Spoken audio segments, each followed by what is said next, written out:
That was nice and short. What's up, dudes? Shalom, shalom. Blessings to you all in the name of our Lord and Savior, whose name is Jesus Christ. Thank you for this episode of, thank you for showing up to this. It's not really an episode of Unapologetics, I guess. You're right. These are open rooms. Like I said, I don't really know what to call these 100%. I am trying to share my link, but it is being rejected by YouTube for some reason, which doesn't make a whole lot of sense. Obviously I should have the ability to post my own live chat here, but we'll go ahead and see what happens here. Nonetheless, I appreciate you guys being here. I'm obviously going to try and get this figured out however I get it figured out. There's no real topic today for the trumpet. Shalom, by the way, for the trumpet. Thank you for being here. Shalom, Nicholas. Shalom, this one guy. It's going to be kind of an open topic. I did say if Richard Madsen and Smokey Saint show up, and there we go. Just got the link in the live chat there. If they show up, they will actually have kind of the first dibs on topics, just because over on this one guy's live chat, I did actually kind of ask everybody if anybody was feeling a open room over on my channel, and they both had said they had specific things they wanted to bring up. So if either one of them end up being here, we'll kind of give them the first dibs. Like I said, it says this one guy says you need to @ someone for the link. So out of curiosity, it looks like on my end I just shared a link. Is that link not actually working for you guys? If not, definitely let me know. I'll try to @ okay, so let's go ahead and I'll @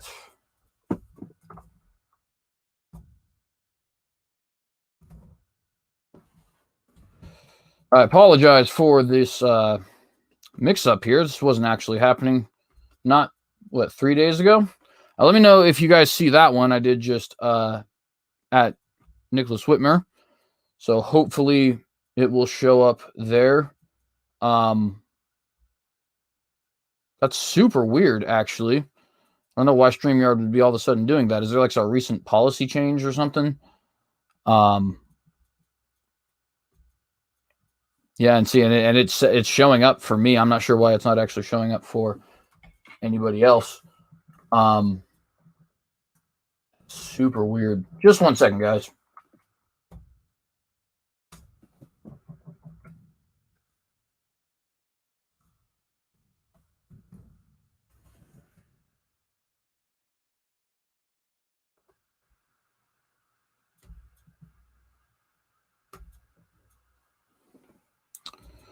Okay, maybe that worked. Let me know if that one worked there. Also, I just saw Smokey hopped into the chat. Shalom, Smokey.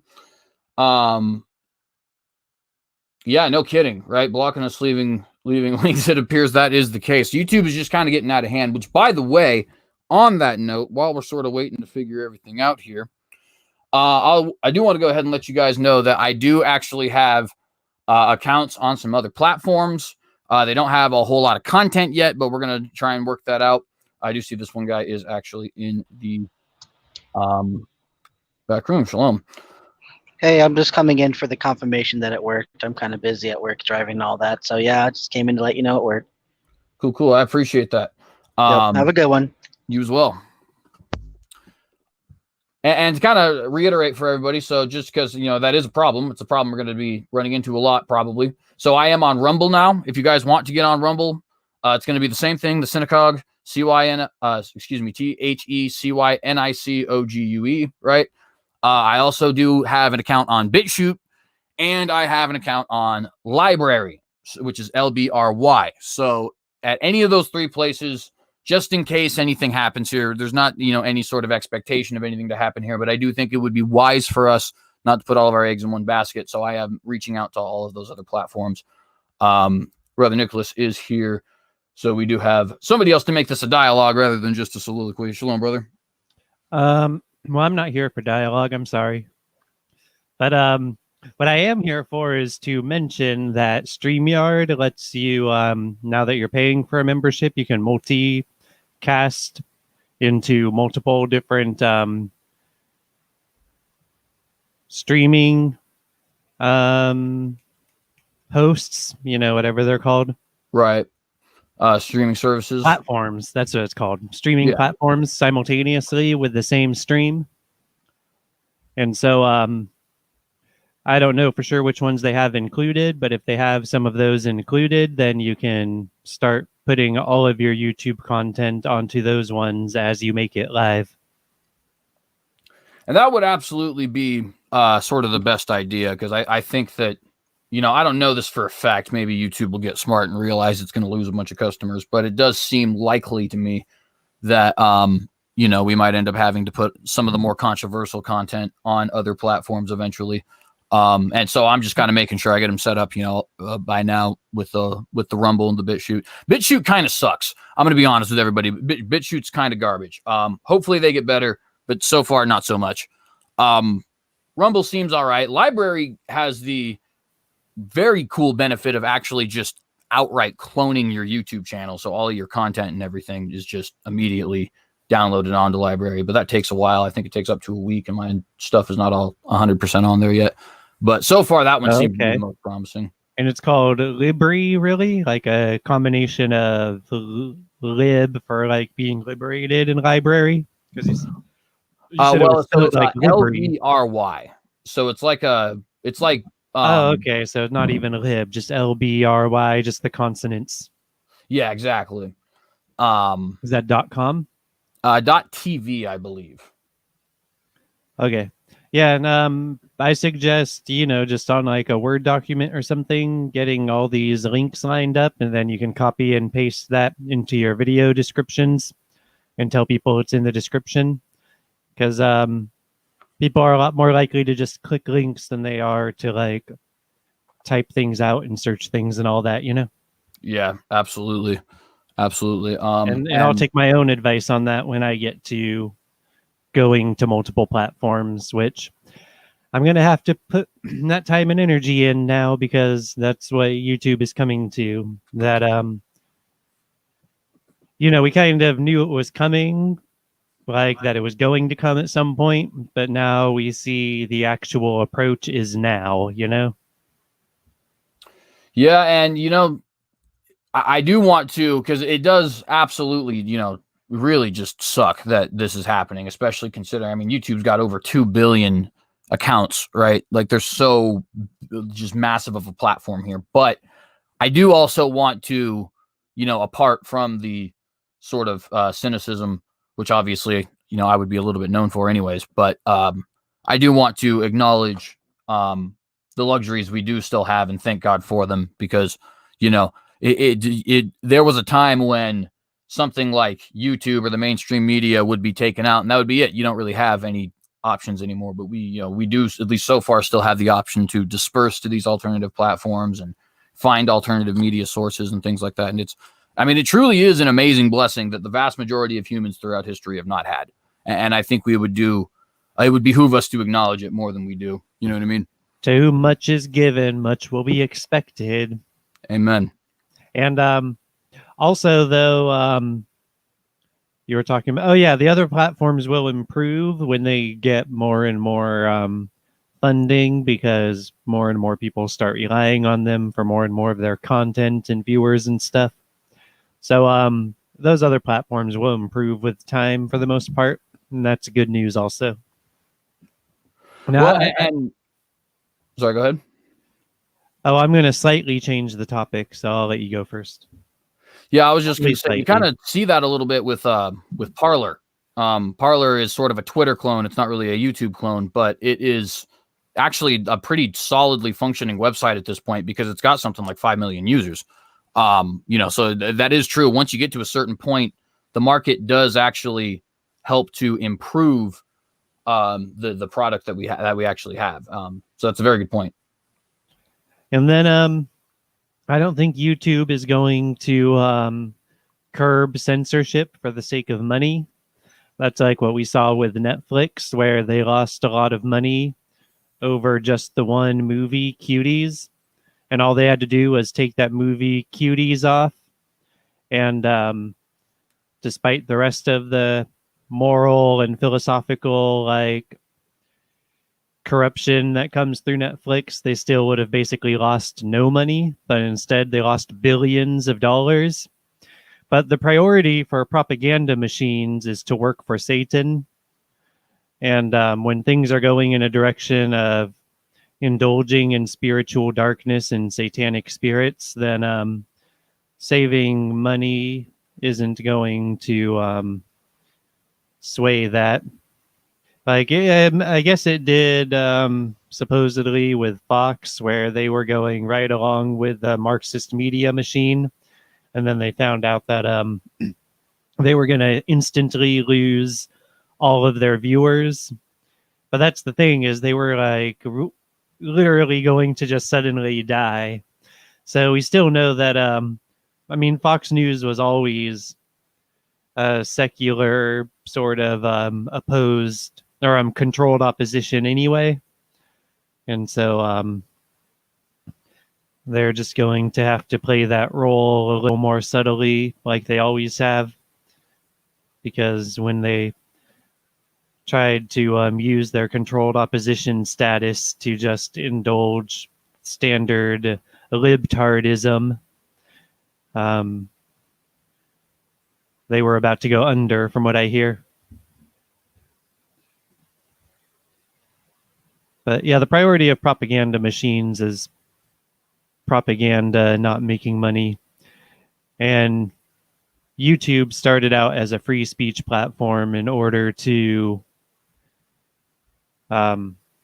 sort of take that role in controlled opposition. And now that censorship is so popular and such a big thing, like if 5 years ago they had started doing this level of censorship, they would have been really like called out by everyone. But now all the leftists are like, their level of confirmation bias absurdity is just unimaginable. I mean, we can look at it and know it's there, but if we were to try to imagine it without seeing it for ourselves, I don't think we'd be able to imagine it.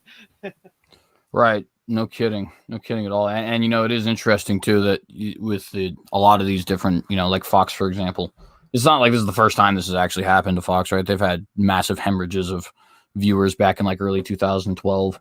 And then they seemingly learned their lesson for a little bit, right? And then they had massive hemorrhages again. And so, you know, we'll kind of see what happens. I'm sure Fox News will actually end up being a dead company here soon. But every time that they go up, they skyrocket to the number one. So that's kind of what keeps them afloat.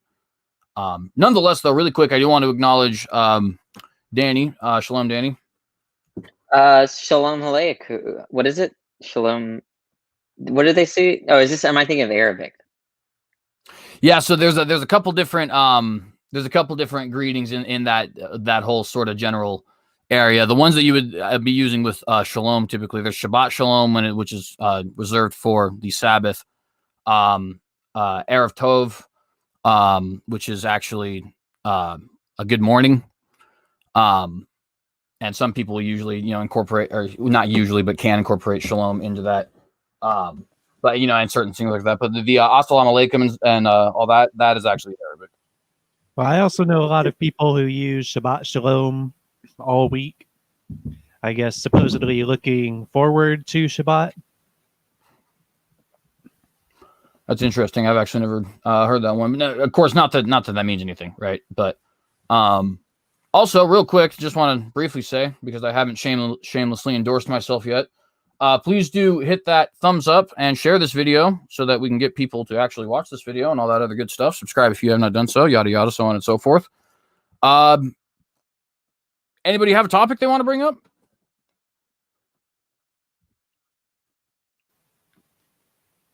No, I gotta like listen and multitask. I gotta drop out. But you guys can use this topic in my. Oh, go ahead. No, go ahead. What were we talking about last time? I forgot. Well, I was gonna say you guys can use this topic in my absence if you want. Just trust Messiah. Well, I suppose that one would be perhaps when we get a little bit more Christians in the room, because that's one of those things I think that might be a little bit more in-house debate per se. What's the debate? Well, it's basically what. So Brother Nicholas often says this thing, "Just trust Messiah," where he's basically saying it's a multifaceted phrase, right? The phrase is number one, all you have to do, right? It's simply trusting in Messiah, but also number two, trust only in Messiah, right? The Messiah being Jesus Christ.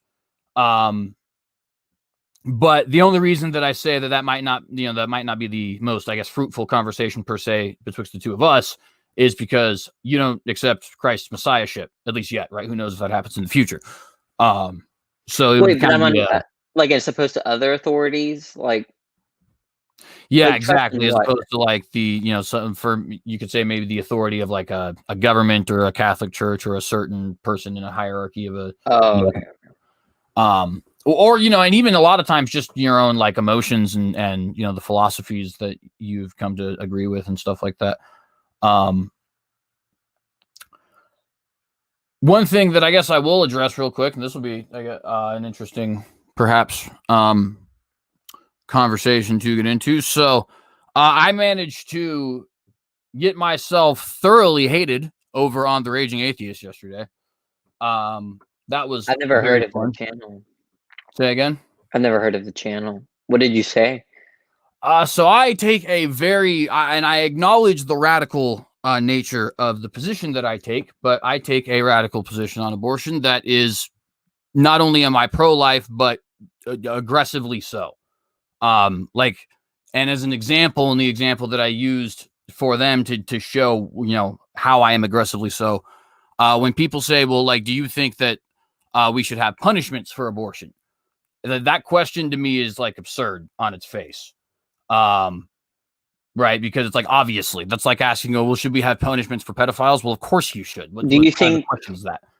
are you for punishments because of a deterrent factor, or are you kind of retributivist? Well, so I actually am. You'd have to separate a couple of things real quick because from a philosophical perspective, I am a retributivist. Absolutely, I do believe that, and I'm a deontologist really across the board.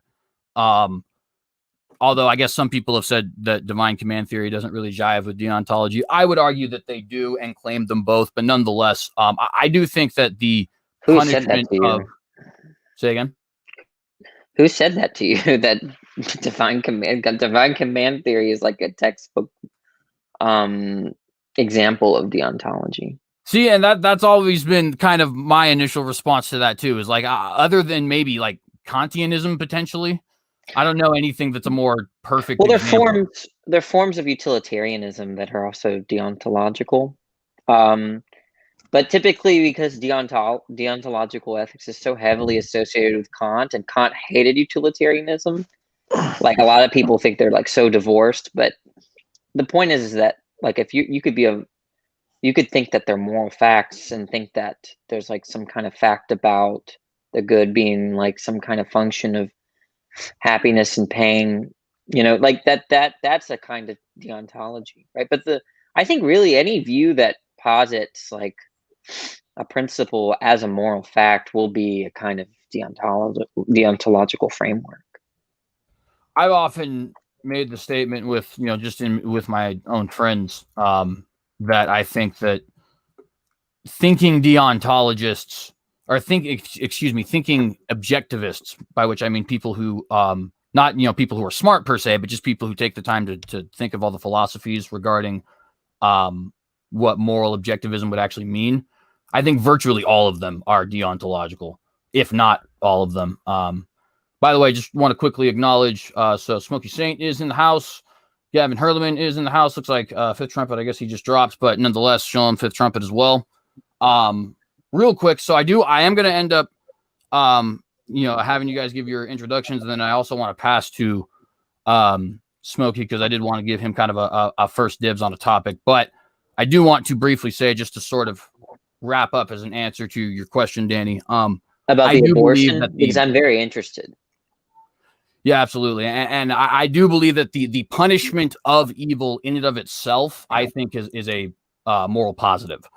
And so while I do certainly from a legalistic perspective acknowledge the rehabilitative factors that punishment can have and the deterrent factors that punishment can have, in the end, I think the point from a philosophical perspective is that we are to punish evil and reward good.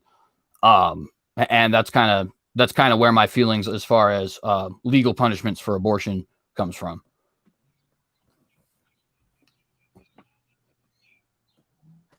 Yeah, it's interesting. I'm not a retributivist, but I mean, I think that the sentiment is there for me. Wait, what you mean? You said you're not a retributivist, so you do not believe in retribution or justice for offense? No, with respect to punishment, not exactly. No. Do you recognize the social impact in ancient Israel of when they would do a stoning, where they'd have a capital punishment that it had to be in the sight of all, so as it was a warning? And the idea of the flood, as disastrous and epic as it was retribution, warning of allowing society and mankind to get completely out of hand with lawlessness. Well, the first example is not mutually exclusive with deterrence theory, right? So typically there's a delineation between retributivists and those that like punish for deterrence sake. Right, and no.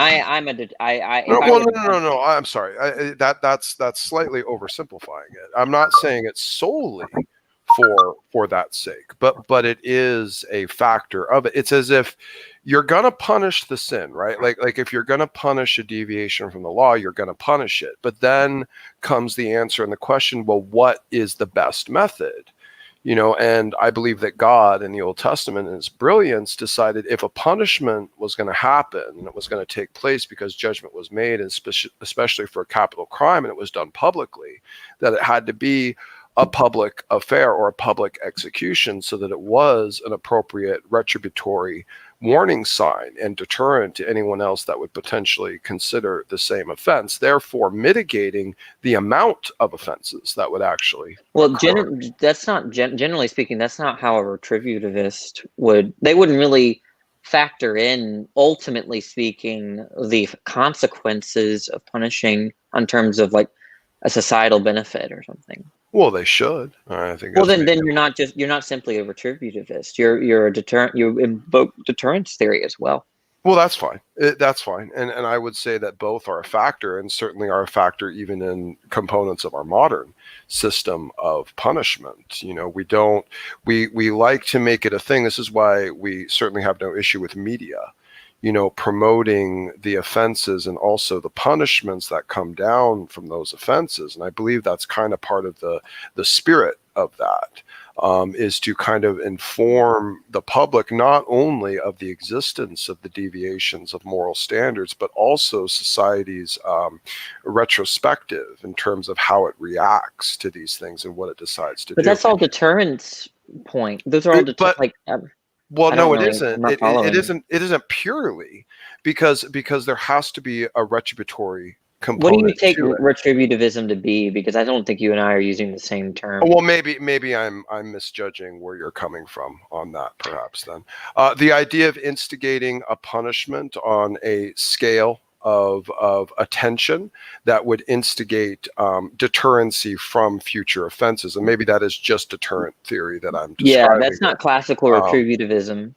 Okay, well, okay, then maybe I'm conflating your two things. I mean, I just take retributivism to be something like if some subject violated some norm, that they ought to be punished, full stop, right? Like there's not like that's whatever punishment that they get is what they deserve, and independent from any kind of other consequence or a kind of external factor. And are you saying you do buy into that kind of perspective?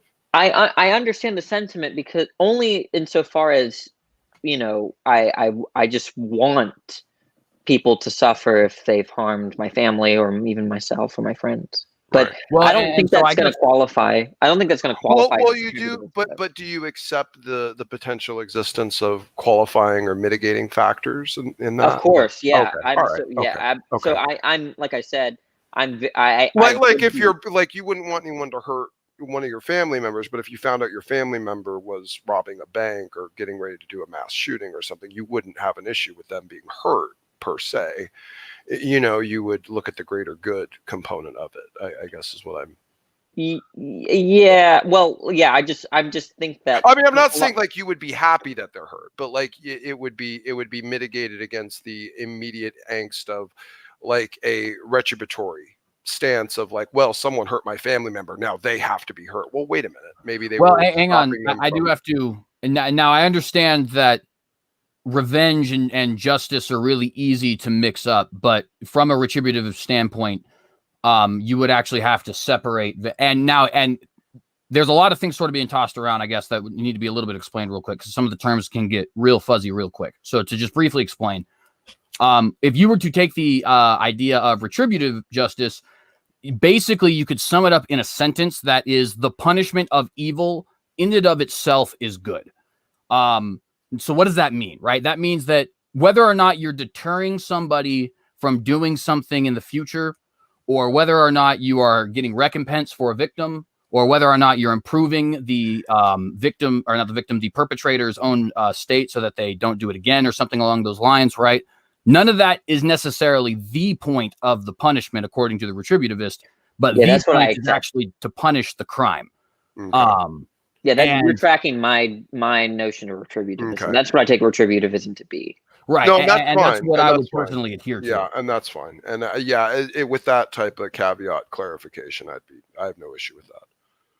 Well, And I have an issue with it, but I understand the sentiment, because I think the idea of the way my sentiment is tracking the idea that someone ought be punished, and without qualification, right? Like without, like, I just want them to be punishment and full stop, right? I want them to be punished full stop. Now that's not what retributivists would never frame their system of justice like that, right? Usually they appeal to categorical norms, like they appeal like to a deontological framework to understand what it means that someone deserves a punishment, right? But I understand that like some people want others punished and independent from any other kind of extrinsic aim. Well, I think this is probably part of the dynamic, and maybe it hasn't been explicitly pointed out, but like, and maybe CJ opened with this, the idea of denoting an independent third party. Like you can't judge in a, I guess, revenge type fashion against the person that wronged you. You would station that to an objective third party to make the judgment, and therefore more appropriate and measured justice. Is that kind of part of the framework as well?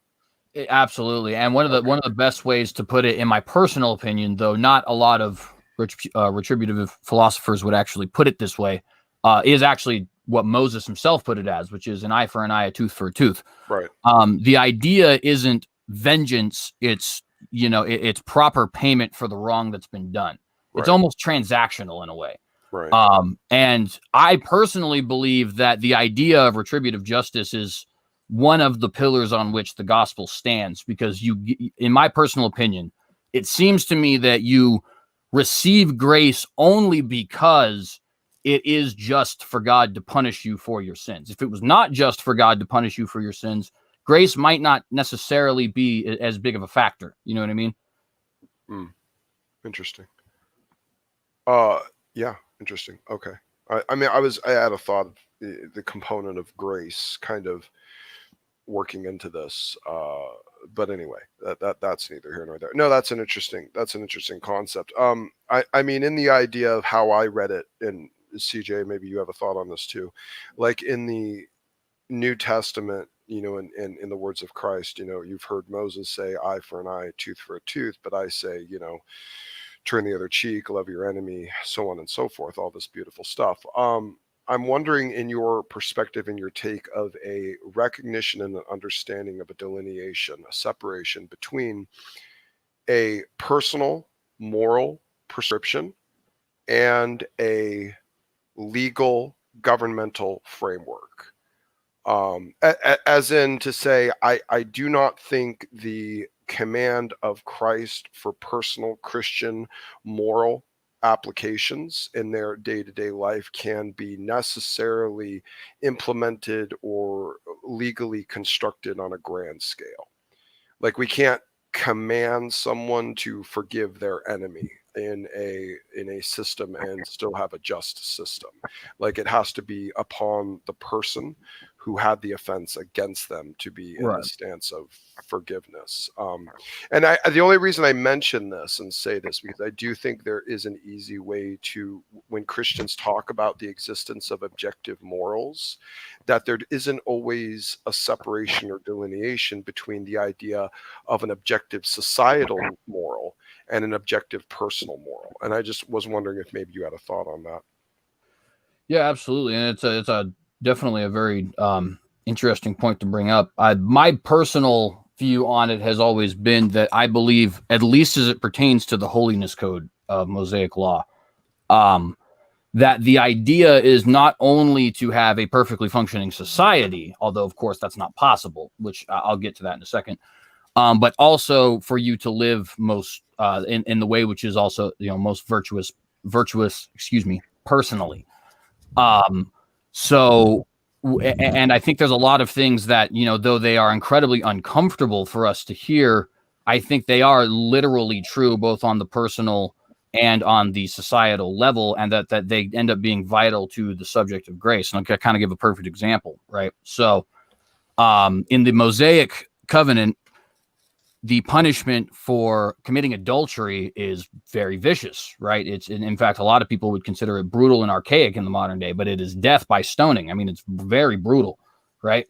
Now, obviously, adultery was defined by everybody after that fact, and probably by Moses himself, as the act of, you know, probably committing some sort of sexual or bare minimum romantic act with somebody who's not your spouse, right?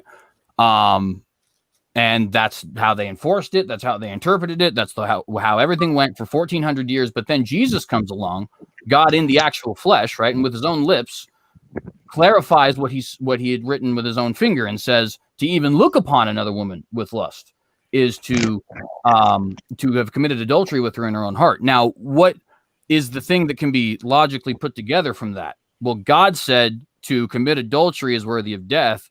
And then God said to look upon another woman with lust is adultery. In other words, God is saying that according to his holiness code, to look upon another woman with lust is to be worthy both of physical and spiritual death, right? And that's how harsh it is. That's really, the Bible is kind of a perfectionist book in that regard. And there's a vital reason why that needs to be noted by Christians, in my opinion, and that is that's the whole reason you need a savior in the first place.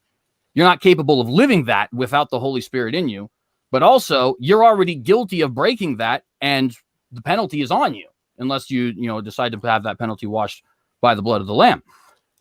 If we don't have that very just perfectionist system as laid out by Moses, then I think a lot of what Jesus teaches and what Paul further expands upon kind of gets lost, honestly. And so I certainly understand what you mean, though, because obviously, there's a lot of laws in the Mosaic Code that are strictly geared towards this is to either differentiate the Hebrew people or to have a specific system of governance or something like that. You know what I mean? But I do also think it is to sort of, in the same way Jesus said, I always speak in parables. I think God actually, in the form of the Old Testament, had real life parables for us to examine, one of which is the wages of sin is death.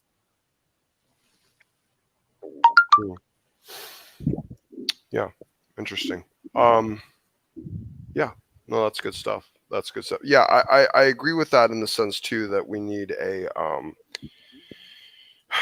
we need to recognize and understand, I guess, from both for me, I guess this is how I've taken it for a while, is that a recognition of morality from both a macro and a micro level.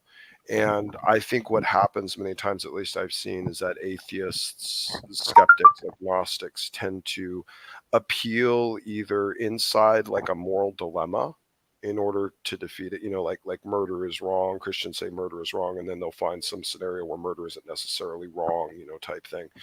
Always appealing inside a moral dilemma. I don't like that, because I think it's trying to, and I'm not saying they're necessarily doing this, it could be a mistake in ignorance, but it is kind of conflating both this macro and micro level of what Christian morality or ethics actually is, both in, because you see, here's the thing, I guess this is how I look at it. Like in the Old Testament, there was a top-down approach to like a moral system. Like you had the king was in the priesthood, and the king and the priesthood overstood all the people and legislated everything, and it was a regimented, moral code.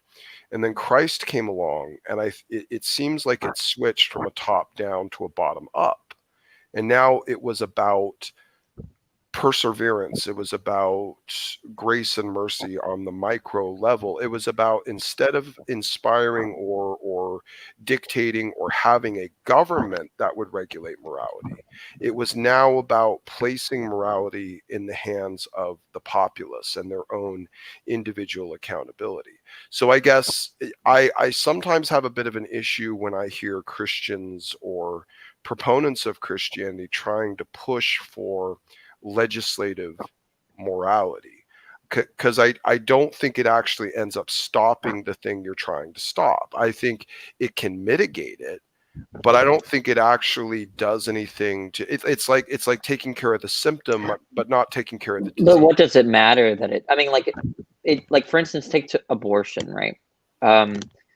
If it's the case that making it illegal, not even criminalizing it, right? Let's distinguish the two, right? Making it illegal causes a certain percentage of abortions and deaths to increase because people do it, illegally. Well, that's what I'm saying. That's like exactly my point, is because what's happened is that because the culture is so sick.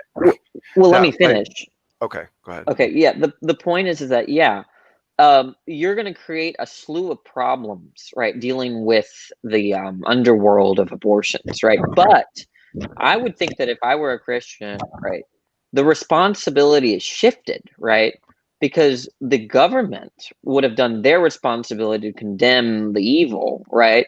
And then he would hold those that did it in a shady way responsible for those circumstances, right? And their deaths or whatever, right? But it's true that it would probably decrease the amount of happiness and increase the amount of pain in society. But Christians are not utilitarians, right? That I think that if you were a Christian, you should accept a society where there's more pain, but at least the government or the ruling authority, right, has prescribed things that are in line with God's commands or something. I disagree. Okay, that's interesting. I disagree, and I'll tell you why. Because again, I think the idea is the best society isn't the society with the best laws or the strictest laws or the best enforcement or anything like that. It's the society where everyone believes in the same positive ethics and the same positive morals, because the Bible is very clear. The law is for the wicked. The law isn't for the good. The law is for wicked people. But no one is good according to Christianity. Correct. But also the Bible does have the ability to delineate salvifically that everyone is wicked, and the fact that some people are practicers of wickedness. These are things that the Bible differentiates. And in the societal context of the perspective, the way that Christianity, in my opinion, seems to have been structured is different from the way the Old Testament was, where there was an actual, theocracy or a theocratic monarchy that was established. Now it's moved into the bottom up approach, where now here's the thing, if you could convince the entire population to be Christian, to absorb Christian ethics, you would have no need to legislate for the sake of the benefit of Christian ethics. Well, that's not true. Well, Christians can fail. So, they can. I do just want to, just so that he has the opportunity, I just want to acknowledge Richard Madsen. Welcome, Richard. Peace and respect. Peace and respect, Cynicogue and Danny, Dr. Herleman, Smokey.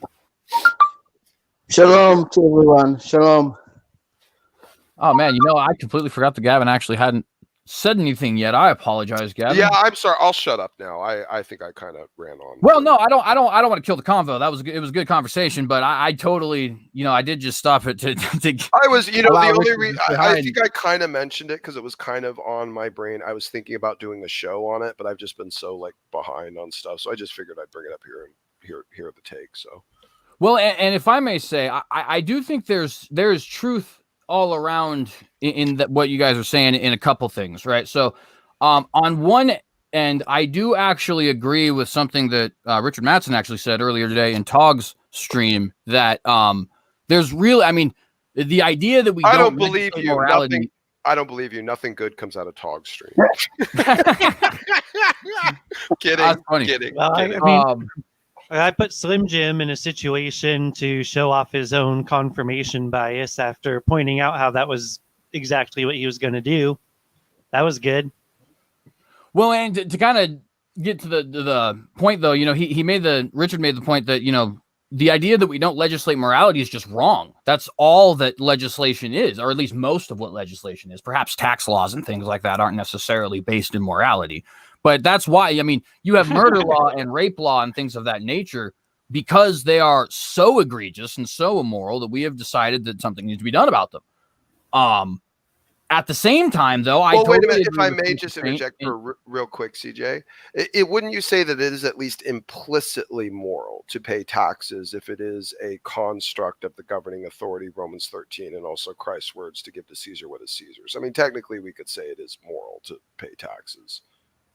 I think it depends on the system, but absolutely in what you're saying, yeah. Okay, but like as an example, well, I really don't agree. We have to look to God's law and see what is permissible government authority and what is not permissible government authority and that sort of thing.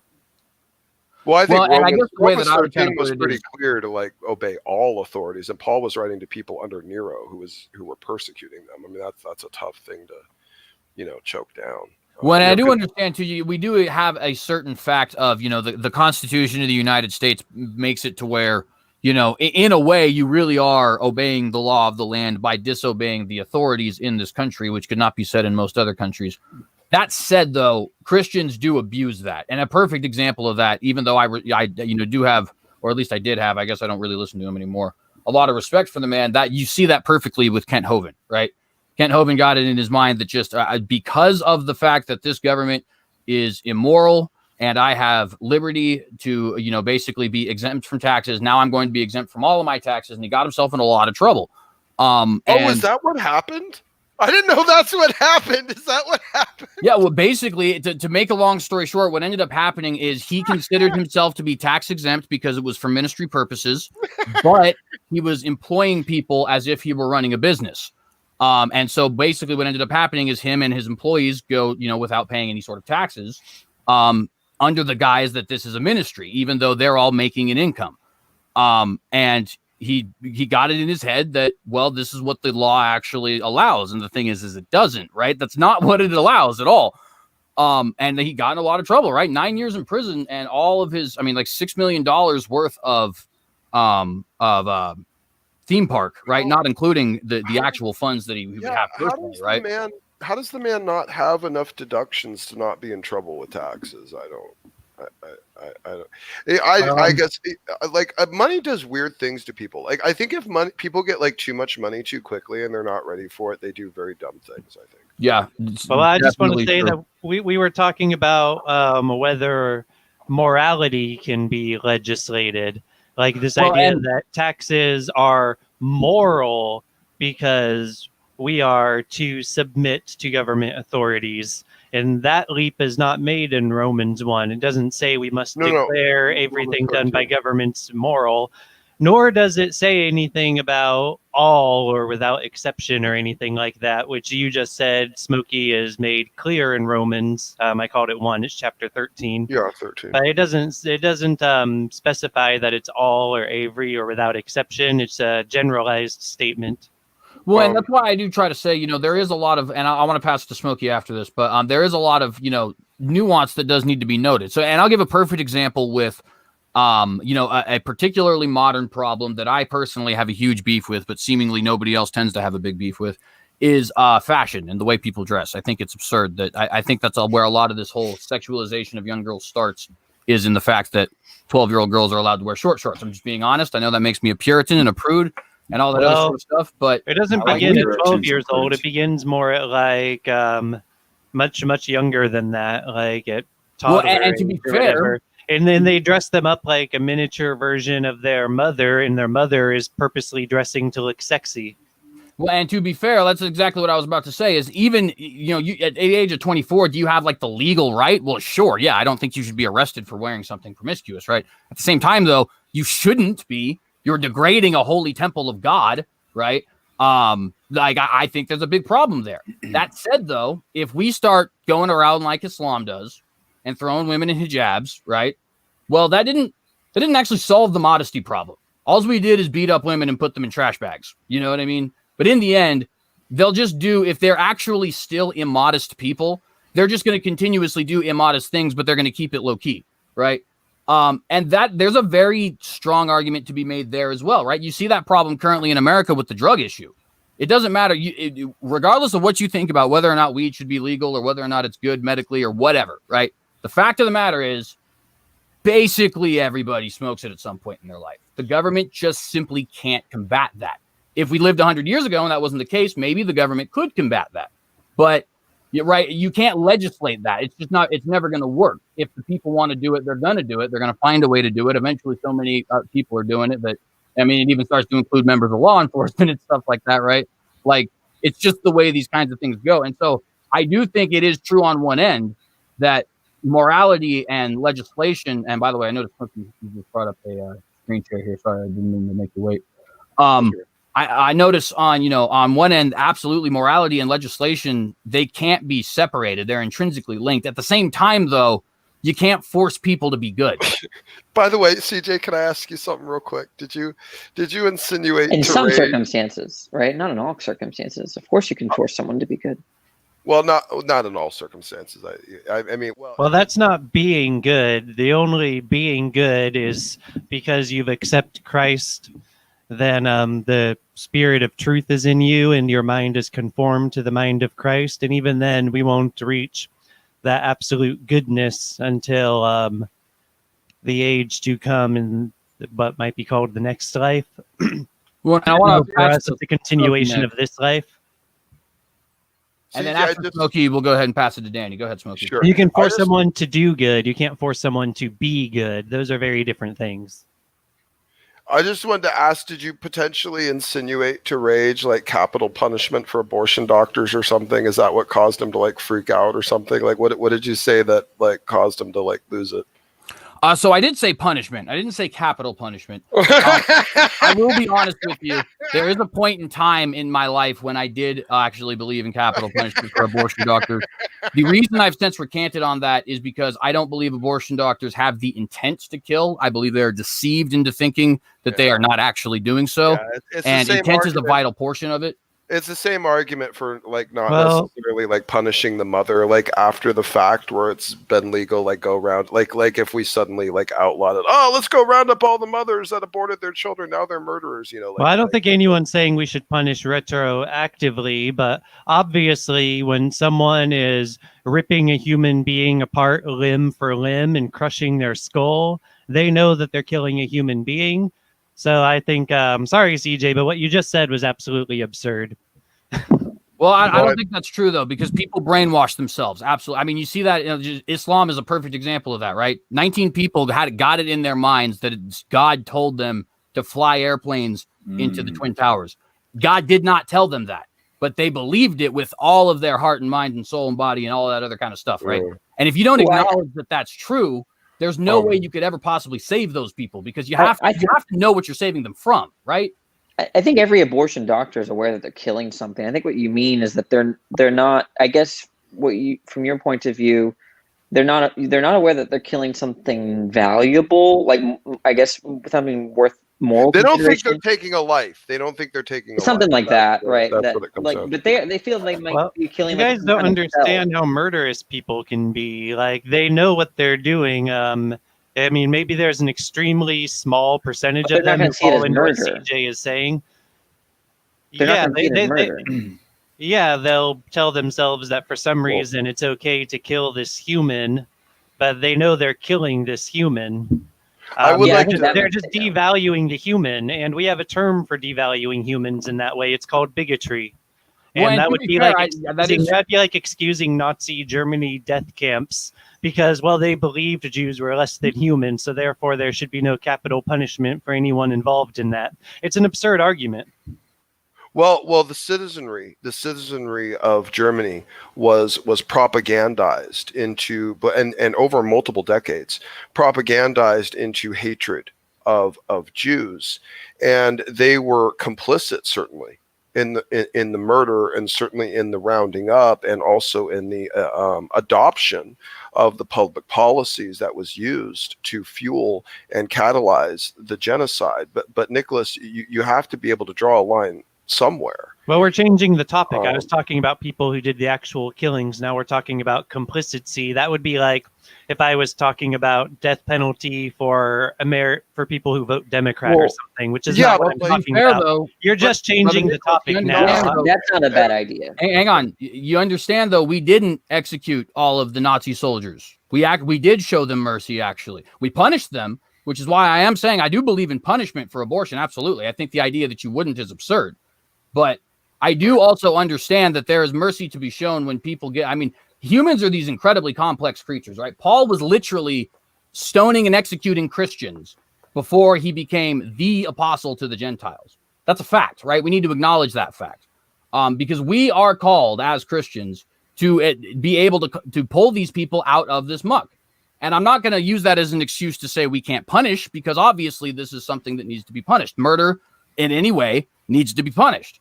But I mean, the fact of the matter is, we're not even executing the vast majority of murderers today, anyways. You know what I mean? Like, unless well, yeah, but that's in defiance to how God has laid out righteous judgment. So that's a defiance against God that we don't do the death penalty for most murderers. I don't know. I mean, wouldn't you have that? That would make you an executor of Paul, would it not? To execute Paul.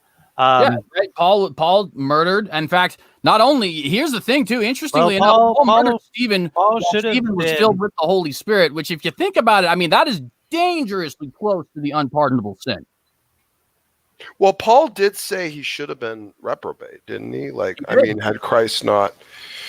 Yeah, Paul said he was worthy of death, and that is accurate. Now, according to the Torah, Christians have their death penalty paid in Christ.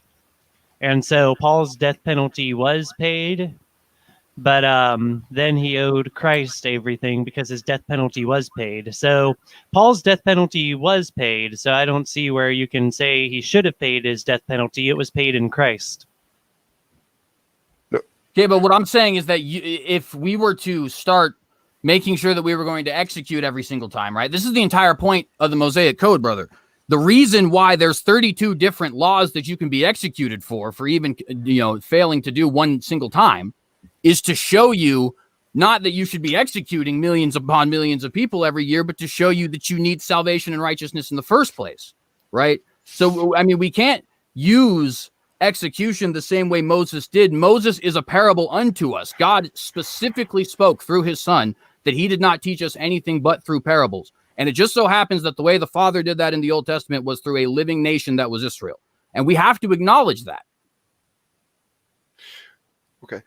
Can I just share my verse real quick, and maybe we can let it go? So I think there's some corrections, just for the sake of clarification for some of the things that were discussed with the governing authorities. Because I'll be honest, like, this is one of those passages that, like, I think on a like instantaneous like level, kind of like almost like it feels almost like spiritual, like it feels difficult to almost even want to accept on some terms. I know tons of channels and tons of teachers have done tons of exhortations on this, and I'm still looking through it myself, but to me this reads very clearly, and if someone has a different take they can, but let me just read it out. And it also addresses the taxes thing, which I think hopefully will clarify for Nicholas' instruction here as well. It says, let every person be subject to the governing authorities, for there is no authority except from God, and those that exist have been instituted by God. Therefore, whoever resists the authorities resists what God has appointed, and those who resist will incur judgment. For rulers are not a terror to good conduct, but to bad. Would you have no fear of the one who is in authority? Then do what is good, and you will receive his approval, for he is God's servant for your good. But if you do wrong, be afraid, for he does not bear the sword in vain. For he is the servant of God, an avenger who carries out God's wrath on the wrongdoer. Therefore, one must be in subjection, not only to avoid God's wrath, but also for the sake of conscience. For because of this, you also pay taxes. For the authorities are ministers of God, attending to this very thing. Pay to all what is owed to them. Taxes to whom taxes are owed. Revenue to whom revenue is owed. Respect to whom, I love that part, respect to whom respect is owed. Honor to whom honor is owed. And I think that's very clear. And I think one of the things that, and I'm just going to throw this out here because it is kind of still on the abortion topic too. And this is probably, I don't want to answer this right away. I just kind of want to throw the question out and see what everyone kind of says to it. If this is true, and we know it's from the scripture of God, and we know it's true, that means that God instituted authorities that license abortion. So what's the reconciliation and reason for that? And I think I actually have a substantive answer. Okay, well, just what are we doing first? Is this I thought was brought up as a challenge to me, but now there's a question on the table for everyone. Those two things can't be done simultaneously because I got a response to this. Well, that's fine. I was thinking of kind of having it dual-sided, but that's fine, Nick. If you want to respond right now, go ahead. Yeah, because well, I have a quick question that might help with this. If you can give a quick answer, is why is it that you so appreciate respect to whom respect is owed? Because I believe the idea that respect is supposed to be reserved for the respectable. And I think that what's happened in our society is a milieu or a miasma, a toxic poison of an idea that everyone is supposed to have an automatic and equivalent baseline level of respect, even if they are by nature of their own manifestation and presentation non-respectable or unrespectable, or they've made themselves as such. So well, what about in like in situations like, say, Stalinist Russia or Nazi Germany, for easy examples, where the authorities made themselves non-authoritative due to their unrespectability, their unhonorability? Well, and then there was no longer taxes owed to them. Yeah, well, the thing is, I feel like in those particular instances where you're having those authorities rise up who are bloodthirsty, who are cruel, this is God giving the nation over to the people and their wills. Like the nation doesn't move to promoting a ruler and a oligarch or a structure that ends up orchestrating and carrying out pure malicious evil without, I think, the populace wanting to give over to that. I feel it's an appointment of God for judgment, because I do believe that God appoints rulers for judgment. Like if Hillary had won in 2016, my response to everyone at that time was, okay, we've been appointed a ruler because now we're ready to be judged. God is done with this. He's sick with this culture. He's ready to bring his wrath on us, and he's appointing us a ruler that'll carry us into oblivion. That was literally my thought. And actually, we'll go. Actually, you finish up, and then I'll go after. Yeah, I mean that was for the most part. I apologize. I might have been taking way too long to answer Nick's question. I think he said he wanted me to give a quick answer, but I guess that's quick question. Chapter verse. 13 of what? Oh, 13 Romans. of what? Sorry, Romans 13. Thank you. Sorry, yeah.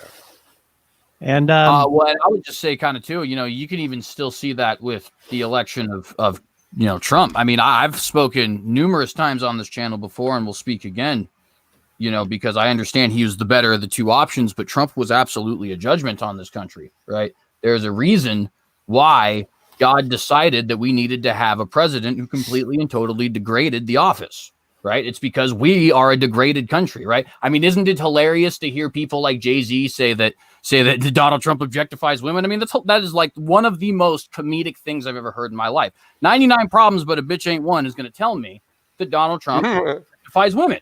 You know what I mean? And the thing is, Donald Trump does objectify women, but at the same time, Jay-Z's saying it, so who cares, right?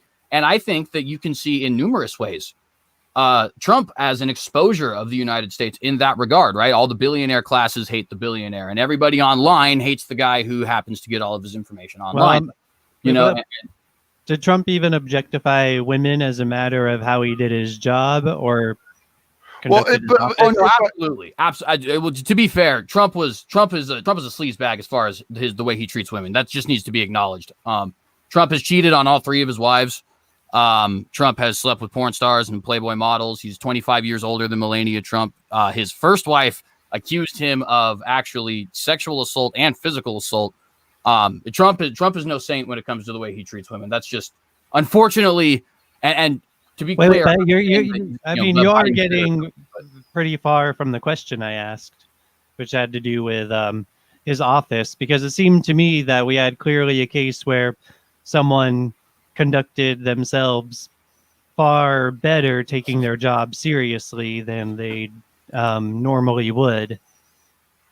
Well, to be clear, I don't believe that Trump was somehow a worse option than Clinton or Biden. That's not what I'm saying. I think the very fact that we were even forced to choose between Trump, if I could just get back to responding to Smokey, because everything that I try to address becomes a whole new big topic. So because I mean, I was just looking for sort of a answer that's directly on point rather than getting into the entire topic of Trump. But Smokey, so one thing is that when Israel wanted to have a human king because their king was supposed to be God, then one of the warnings that God told the prophets to give to Israel was that if they had a king, he would tax them 10%. And that 10% is a reference to tithes to God, that he would want as much as God has. And now we have these absurd taxes that go up to like 40% or more at times, and are very often at 25 or 30%. And that is, I don't see how that qualifies as taxes to who taxes are owed. And I think it's a bit of when we take something that's not as absolutist in the scripture, and we should also be taking weightier matters into account and those sorts of things, and then making it absolute. Well, I got a question on that. Okay. If Romans 13 were to be absolute or even near absolute, it would seem peculiar that all of the disciples, with the exception of John, were executed at the hands of the state for crimes against the state. Mm-hmm. Yeah, well, but I don't think you ever saw Paul or Peter or any of them actually engaging in overt violations of law, or I mean, in fact, even Paul, I believe in his imprisonment, used legal leverage of his claim as a Roman citizen to help him in his circumstances. I understand this is I don't really want to take this into a whole thing of separation of church and state and all that stuff, but I guess in short, I would say that there wasn't. I mean, Paul was appreciative. I think in at least a thematic context of the nature of the importance of authorities. And I agree with you in the sense that this could have a mitigating factor in terms of weightier measures of the law. Like let's say you live in North Korea and you are commanded to hunt Christians and report them to the government for execution. Well, that's clearly a massive and clear violation of Christian ethics. The same way as like here in America, just because it's legal to get an abortion doesn't mean it's morally permissible for the Christian to go and do it, you know, like, and I think that's where some of that comes into the framework. But like, and for instance, with like the taxes, and I'm not sure why that's such like a hot button issue. I think everyone probably ultimately fudges a little bit on their taxes because taxes are, especially in this country, are so ridiculously complex. Like, yeah,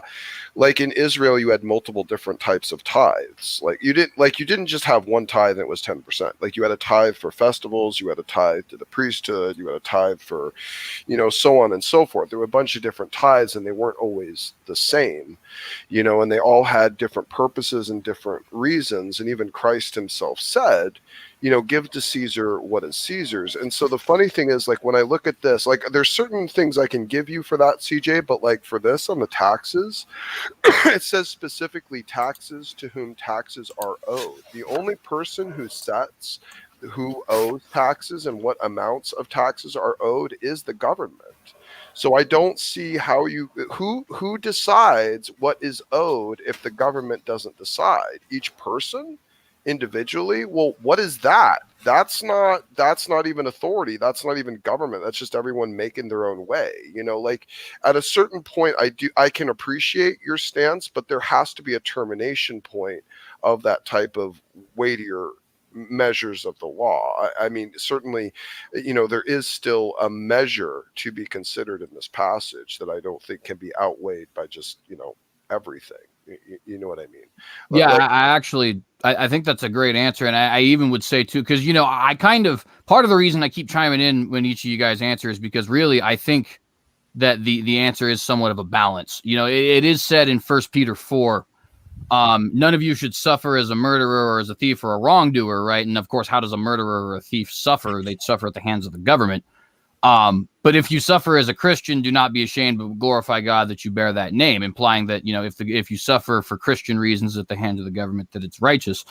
But it's pretty difficult, I think, to make an argument about taxes and say that, you know, that's what this applies to. And I think that we as Christians do have to find, you know, what I suppose is the paradoxical, in a way, balance that we have there. It's not really paradoxical, it's more homilethia, but still. Can I just give you a personal situation on this? Like, I mean, I've had multiple businesses and I've had multiple independent contractorships, and, you know, dealing with good sums of money that were, I won't lie, to pay the appropriate taxes was very, very painful. Like to have wrote a check to the government and said, I could have just bought a new car. You know, like that's really painful. That's kind of a tough nut to swallow at times. But I'll be honest with you, I felt better when I did, personally. And this is just me personally. I'm not trying to like leverage an obligation on anyone or anything here at all. Like, I'm just saying, like, for me personally, like, I did have a feeling of maybe failure at the idea of not wanting to pay exactly what was owed or what was truly needed, you know, to be paid under the guise of that idea of somehow, like, me as a Christian, like as an ethical Christian, like I'm supposed to kind of be counted on to do right, even when I have a reason or a justification or a way not to. You know, like, because like you could always make that argument too, and a lot of people do, and this is actually probably a good anecdote to finish on. I'll be right back in 2 seconds after I finish this. But like, everyone thinks it's just okay to steal from Walmart. Like, well, why? Like, oh, weightier measures of the law. They have so much money and they have all these good. Okay, so what happens is Walmart then takes all the losses that they have, and they have to hire loss prevention, and they have to raise their prices to cover all the extra costs. And then all the people that don't steal, who do it right, are people who are hurt, who then go into the store and have to pay the increased prices to pay for all the people that steal and get it for free. They think it's a victimless crime. They think that they can get away with it. They think it's a minor thing on a scale. But ultimately, when it trickles down and it has secondary and third ramifications, it's not victimless. And there's a reason that these laws and these objective standards are meant to be kept from us, because we can't always see and recognize and know. I mean, like, I live in California. Like, you want to talk about bad taxes, dude? Like, seriously, none of you even freaking know. Well, Nicholas knows. Nicholas would know, because again, he's in Well, California. I've never really made enough money to pay taxes. Okay, So well, I don't really know either. well, it's a freaking it's just a horror show here. And I mean, you can be. I'll tell you something. You can be, if if you don't make $100,000 a year, chances are you're never going to be audited. That's just a fact. You could like fudge your numbers like as long as the day is long.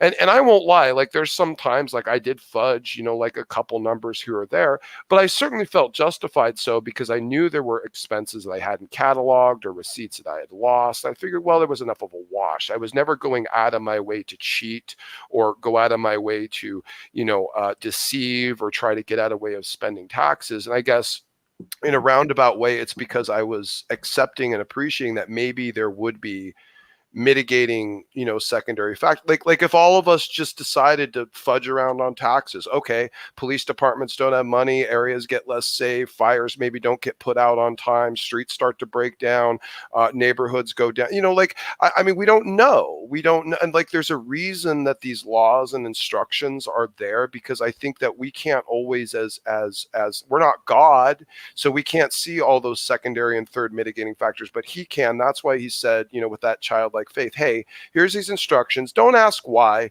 Don't ask a bunch of, postulations of why this needs to be the case. Just do it.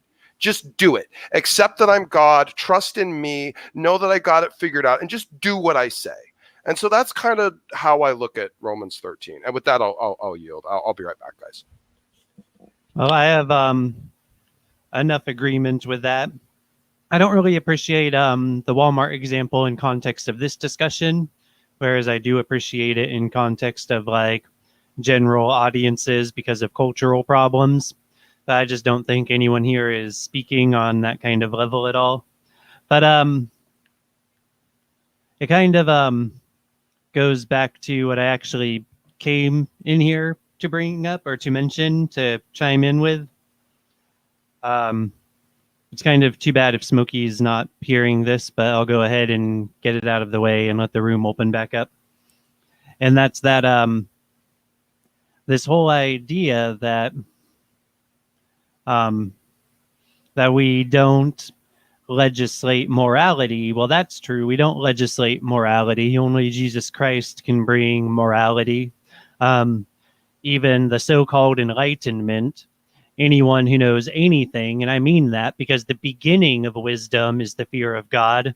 So anyone who knows anything knows that the real enlightenment was 2,000 years ago on the cross. And if someone doesn't know that, then they have not even begun wisdom. So they can claim to be a philosopher, but they're not. They just have vain philosophy, which is nothing philosophy. So it's not anything. But so I do agree that morality can't be legislated, but we still know from God's law what is righteous law, so that we can base our legislation on that. And that's where these taxes are a judgment unto us.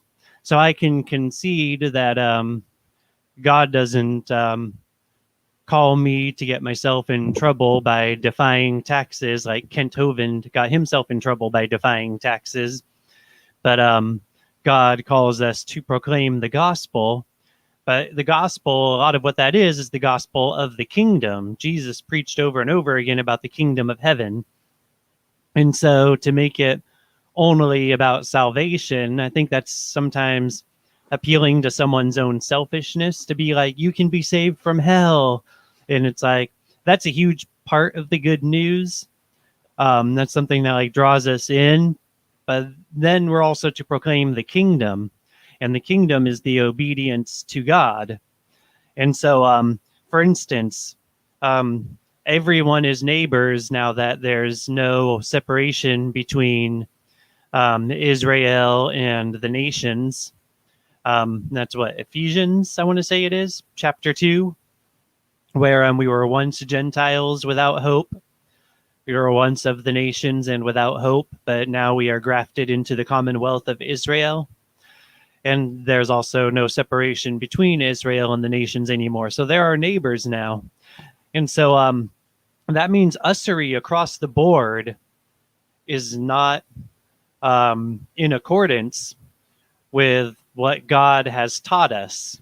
So when we're to teach everyone all that Jesus Christ taught, that includes that usury, however it's pronounced, is not allowed. But our money is actually made of debt, where if you have, say you have a $20 bill in your wallet, there is more than $20 owed to the federal banking, the global banking conspiracy, the reserve banking conspiracy, so that $20 is literally negative money. And so we have a system built on the usury is just one example, and that's what most of federal taxes goes to, is just for the banking conspiracy to fill its pockets. And that's a result of us ignoring what God has taught and ignoring God, and then we live in the consequences of that. And those examples go all over the place across the board. And so I would say, like, the same thing where we've allowed usury to be the very fabric of our money. We don't do death penalties for those who have killed. And then we're saying that we don't want there to be abortions, and yet we're going to treat abortion as if it's less than murder by proposing less than a death penalty for it. How are they going to believe us that we know it's murder if we're not even proposing an appropriate punishment for murder? And so I think we really need to get on God's page and teach all that Jesus Christ taught, and then we can start to expect the benefits of what he taught.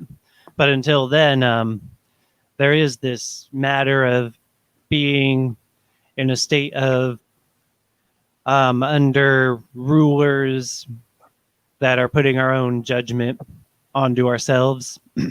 So I do have a lot of agreement with what's been said, but I also think we have to entirely parse everything and make it less about us and more about what God taught, because we don't even know what target we're aiming for if we start with thinking about, well, how is it about us?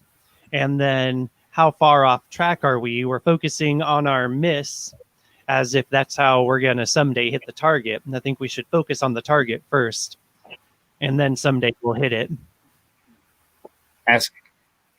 Asking for a moment.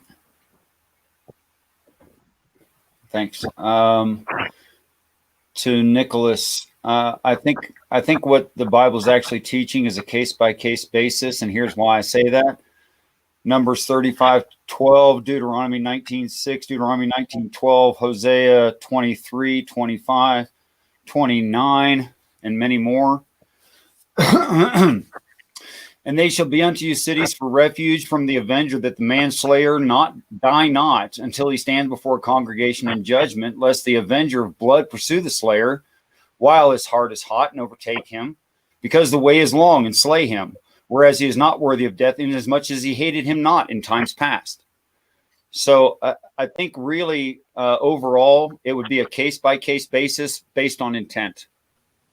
Well, yeah, it sounds there like they're saying that one cannot take revenge or do vigilante justice, because it says so that there can be the hearing. And then I also know that the refuge is meant to be permanent if there's a manslaying, which is not supposed to be punished as a murder, or a manslaughtering, I mean, because I'm trying to use our modern legal term and draw the connection.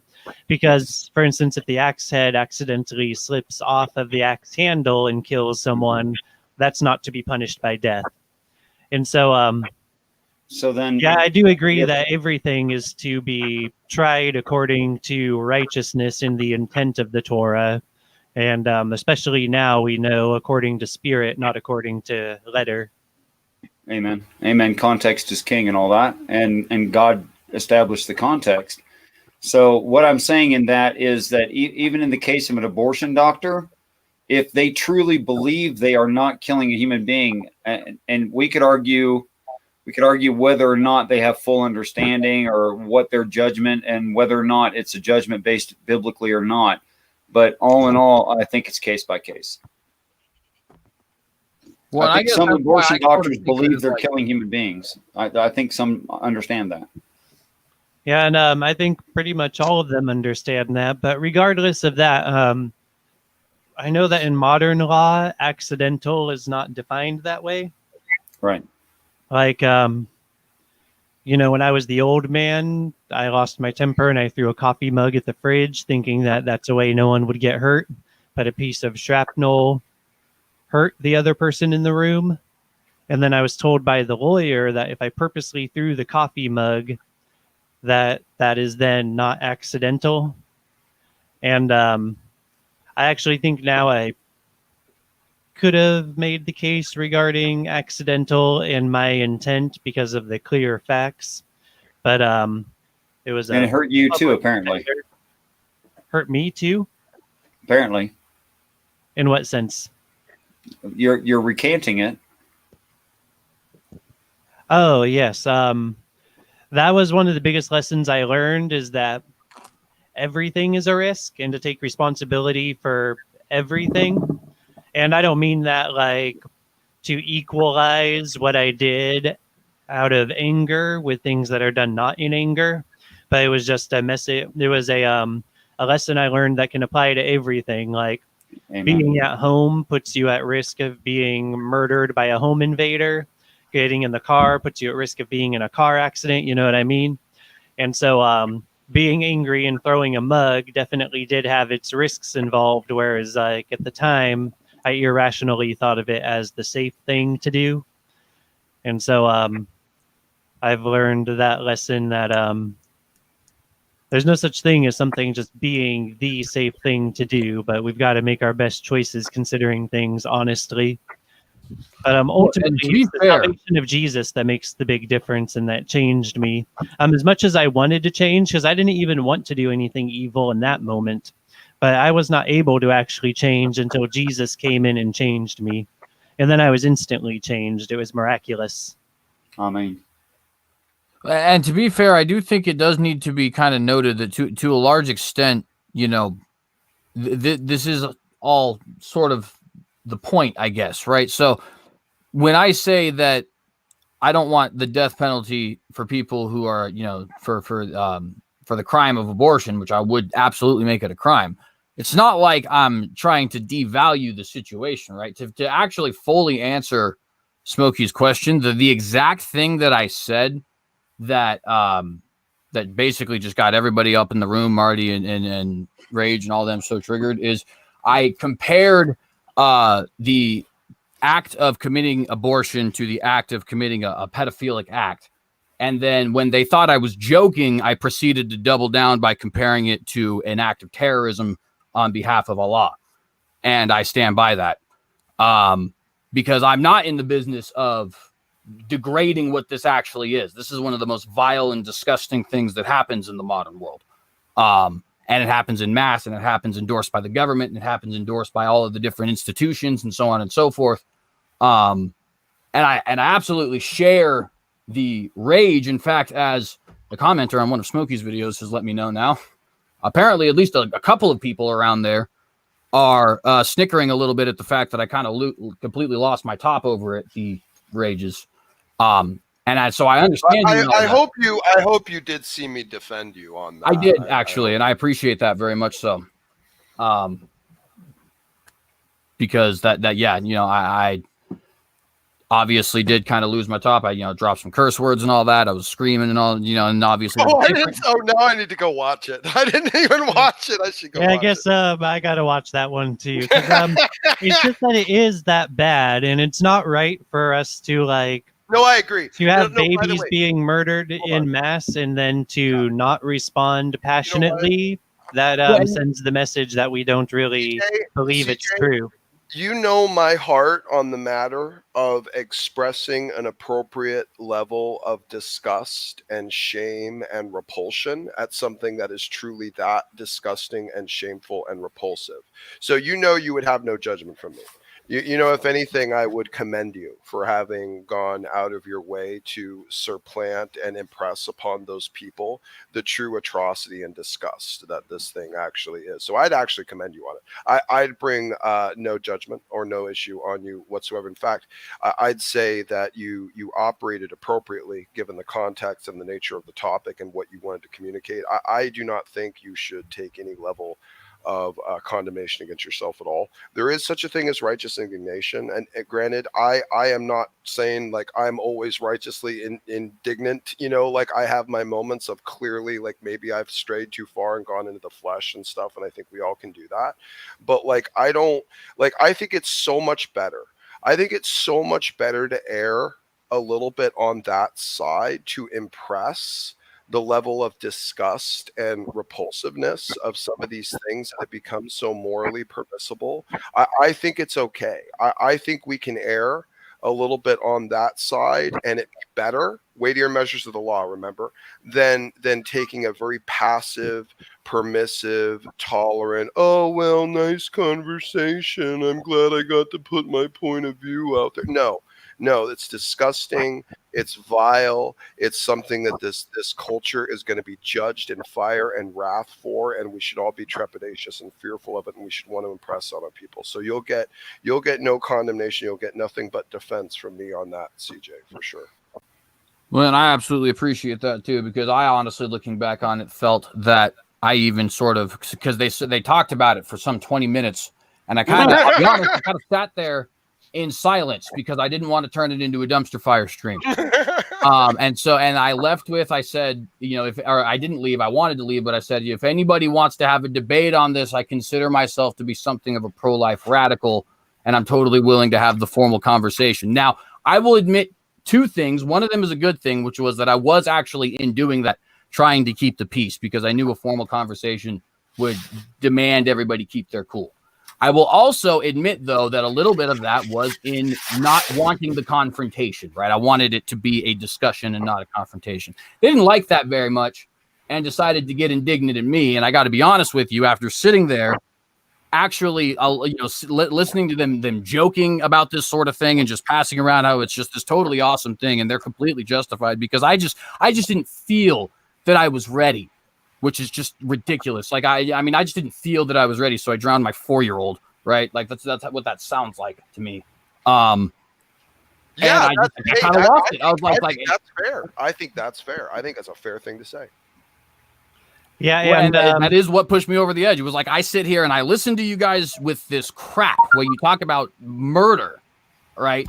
And sit there and accept it.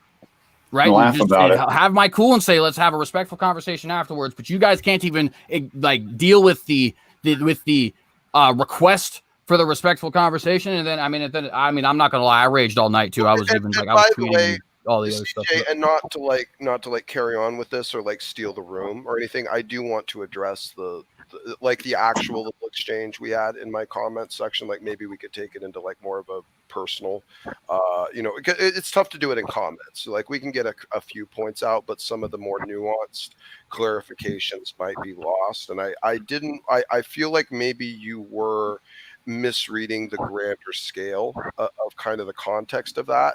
But I don't want to steal the room. I want people to continue with the conversation, but maybe like before the show is over, we could hatch that out a little bit.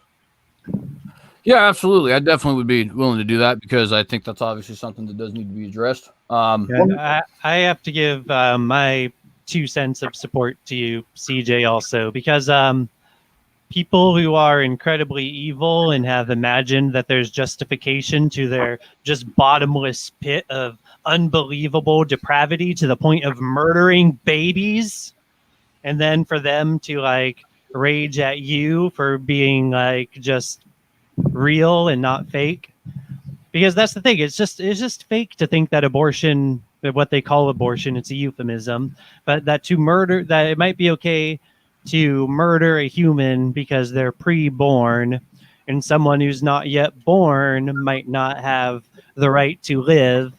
I mean, it's just absolutely disgusting, you know? You may as well say, like, because someone has a different skin color, maybe they don't have a right to live. It's absolutely insane. It's unacceptable. And, like, if we pretend that like, oh, we get the rationale and we kind of get it, but we disagree, like we're like saying even we don't really believe this, so there's no reason for you to believe it.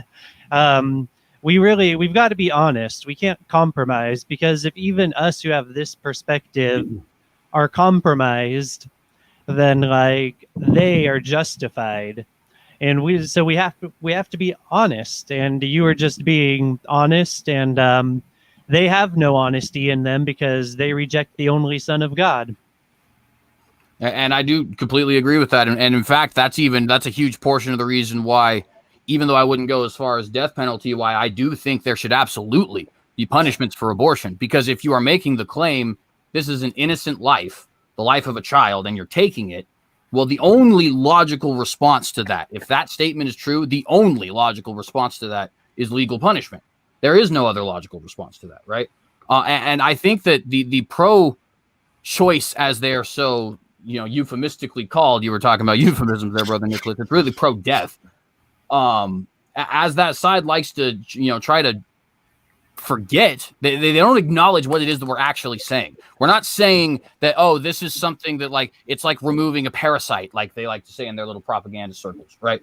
The claim is that you are taking the life of an innocent human being, just like the claims from back in the Holocaust, just like the claims from when the Native Americans were slaughtered, just like the claims for when people were slaughtered in Jerusalem at the hands of the Jews when they were Christians, they didn't like them, or at the hands of the Christians when they were Jews and they didn't like them.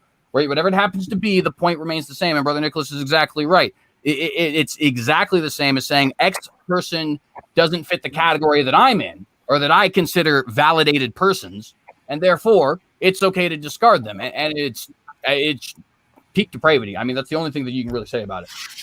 They do have a federal law, the Unborn Victims of Violence Act, that's already on the books.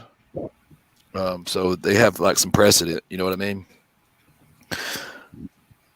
For as far as like making an abortion, like if they want to overturn Roe v. Wade. I did not actually know that.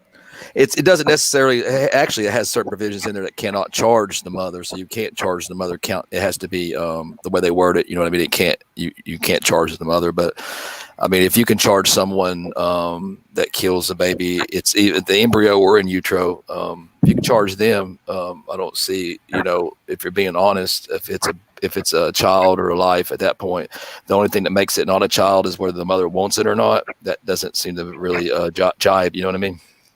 Well, and that's even one of the things that Marty Camejo, when I was in there, I can't remember if I was still in the room or not, or if it was after I left, because I was still listening after. Were you in Rage's room? I was, in Rage's room. I went into that same conversation. I went into the exact conversation that you had, man, and come to find out, a couple of the women in there had I suspected it too, had abortions, and then so they shared on that and why they done it, and I appreciated why they shared it and everything. I mean, what they'd been through, but it doesn't really change the fact that it's my beliefs on it. But go ahead. I'm sorry. Well, no, the thing is that she's told that she did tell her abortion story, but then she also told this story of when she was working at a restaurant and this pregnant girl went to the bathroom and she comes back all bloody, right? And she's got this little, baby in her hands who unfortunately miscarried, right? And it was this horrible, tragic moment. And Marty even almost starts crying. And by the way, I don't think she's faking anything. I totally believe her. Here's my question, though. How is it that you can tell that story not 5 minutes after you just told me that what that was 3 seconds ago you killed? Right. Like, that doesn't make sense to me. And I don't understand how, Romans 1 does say that God turns people over to their own lusts. And I'm not claiming these people are reprobates per se, because I don't think that in order to be turned over to your lust, that you're necessarily a reprobate. I do think Paul clarifies that elsewhere when he says, such were some of you, right? But I don't understand. How are you gonna have an emotional reaction to a memory like that and license the murder of children just like that all over the place? It's called cognitive dissonance. Extreme. That's radical. That's shameful level. That's insane. And that's exactly what I mean. It's like you realize that story argues for my point. You had an emotional reaction to the death of a quote unquote clump of cells. The hell kind of sense does that make? Yeah. Yeah, that was, the whole point was I didn't make that point, but I don't think they were getting. Shame on you, Chris. Well, it is in those rooms. They don't really give you they really tend to ask questions rather than let you pontificate. But if trying to get them to understand that, if it's not alive, then you shouldn't, because a couple of times caught a couple of them saying, if they could under different circumstances. I don't want to out the person and their story, but like one of them had to do with they didn't feel like they were going to be able to give the child a good life because they couldn't afford it. They didn't have the money, and they didn't want to their other child. They didn't want to take away. Well, I guess they can go around murdering homeless people now because those homeless people don't have good lives. That would have been very easy to shoot down, but they weren't going to give me that chance to do that. So I just had to stand on what I think Nathan Artwork came in there and asked me if I thought it was murder. I said, yeah, I'm buddy. I have to say I do think it's murder, man. Sorry if it's unpopular. Briefly, I do want to say, to anybody out there who actually, like, if the reason that you're getting so, and I'm not obviously talking to anyone in this room, but to anybody who's out in the audience, if the reason that you get so offended by this is because maybe deep down somewhere you realize this is wrong, excuse me, there is salvation at the foot of the cross for any and all sins, including the murder of your child. And so, regardless of the righteous indignation that is shown by the gentleman here on this panel today, I do want everybody to be fully aware that Christ forgives all sins, and that if you will actually repent and put your trust in Messiah, he will save you, not only from the crimes that you are guilty of, but from committing the crimes again in the future. And it is a wonderful gift, and I have no idea why you would reject it. That's all I got to say. I want to mention that there are 13 states that have politicians there. I don't know what variety of government seats they fill. I don't mean politicians like people who practice politics, but they're government officials. That's what I should say. In 13 different states right now that are pressing for penalties for murder of the preborn. So, and that's something that was not going on at all whatsoever, say like 10 years ago. So we're making a lot of progress. And actually, the numbers of murders of preborn have actually gone down a significant percentage in that time, too. The newest statistics I've seen are from 4 years ago, but they've gone down something like 30%, maybe even more, from what they had been some years in the past. And then also, I know specifically in Arizona, it's already against the law, but they're just not enforcing that law. And so there's a legislator in Arizona who is going to push for them to actually enforce that law, which is already on the books. So, just some news.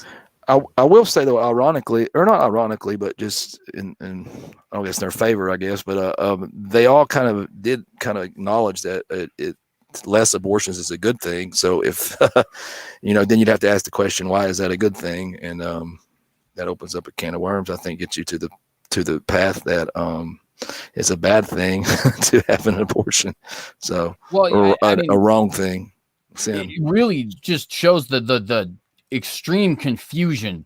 And I have to be honest, maybe it's giving them too much credit, but I do think that there is actual genuine confusion in a way, because for example, John Peterson, right? John Peterson actually does believe that a fetus is a person. Like, I've pried that out of him more than 3 times at this point.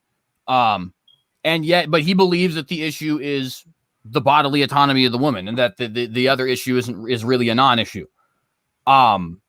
Obviously there is a extreme level of evil in that thinking, but I think there has to be some level of like your reasoning just simply is not working at that point somehow. And I don't say that as an insult. I say that like as a genuine, like you're not actually putting these things together. If you were putting these things together, and this is for anybody else who claims that as well, why is it not okay to shoot a 4-year-old? I mean, honestly, like, why are you subjugated to 18 years of oppression by this child? I mean, after all, you didn't consent to having a child just because you had sex, right? Right? Like, I mean, what changes at this point? What's the difference here in the argument? Do you draw a distinction between person and human being? No, actually, I do not. I think all human beings are persons.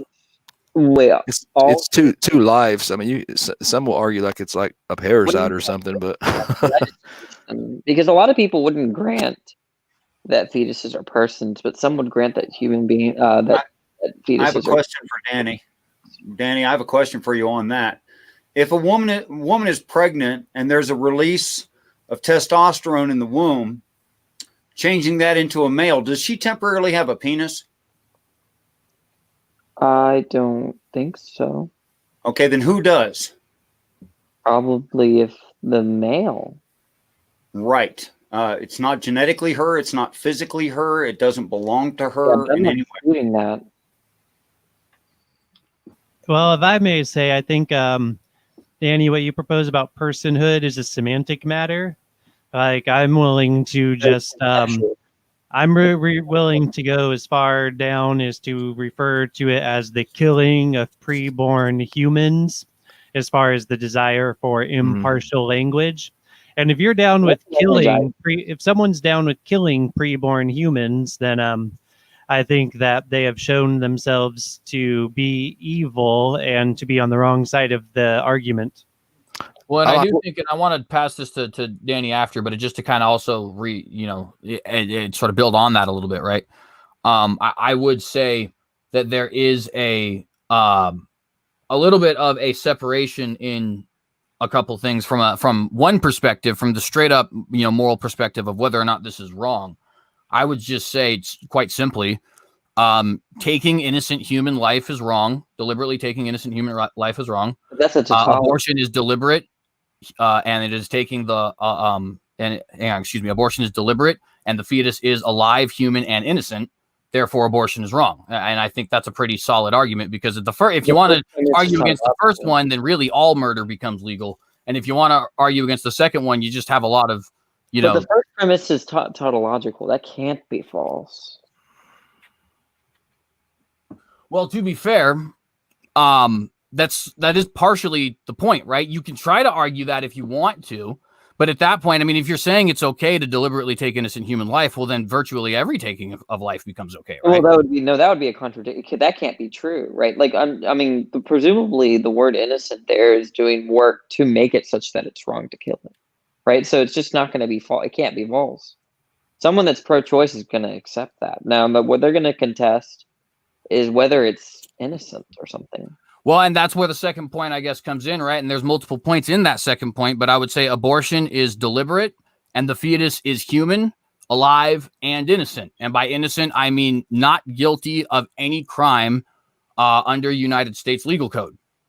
Oh, okay. So you're not using an okay. Then there's just going to be an open question there. That for someone. I mean, I'm sympathetic to your view, but I just heard you interchangeably use human being and human person, because that's a more philosophical question that wouldn't necessarily per se apply to like my little what do you call those? The argument I just laid out. There's a word for it though. But it's a syllogism, isn't it? It might be a silly. I feel like it's like a modus reasoning. I understood what you were saying. I think, but I'm just saying that in the literature, I think some of the more sophisticated analyses of abortion, and even like, what was her name? Judith Thompson, I think, who was the famous moral philosopher that wrote on the violinist analogy, right? Are you familiar with the violinist analogy? I think she died this year. It's a pretty horrible. I think it's completely disanalogous, but she's famous for it. But she, I think, mistakenly does not distinguish a person and a human being. The violinist analogy falls apart because the idea is someone wakes up and there's another person attached to them, depending on them for life support, and they were attached by this organization that wants to save that person because they're an amazing musician or something. Yeah, that was Thompson, but right? the thing is that in a pregnancy, it's the parents who are the ones who decide that the child will be attached to the woman. Yeah, I And- agree with you, but I'm just pointing out that she does not distinguish human being and human person, whereas some other people that write on it, like Michael Tooley, makes a big deal. Right, Michael Tooley thinks that if you think that abortion is permissible, then infanticide is permissible as well. Now he has a really crummy argument, but I agree with his conclusion. I think because I don't really think that. I think it's really hard for me, based on my understanding of person, that even infants could be persons. But I think that there's something. I think it's definitely sensible to say that they're human beings. What'd you say about and that infants as actually just persons? that fundamentally exposes, I think, if I may, and I want to give you the opportunity to answer this absolutely. I just want a clarification on what he said. What did you say about infants and personhood? I'm saying that I think Michael Tooley, I agree with his conclusion. I don't agree with his argument. His conclusion is that if abortion is permissible, then infanticide is permissible. Yeah, I heard everything except what you said about your own perspective on personhood with infants.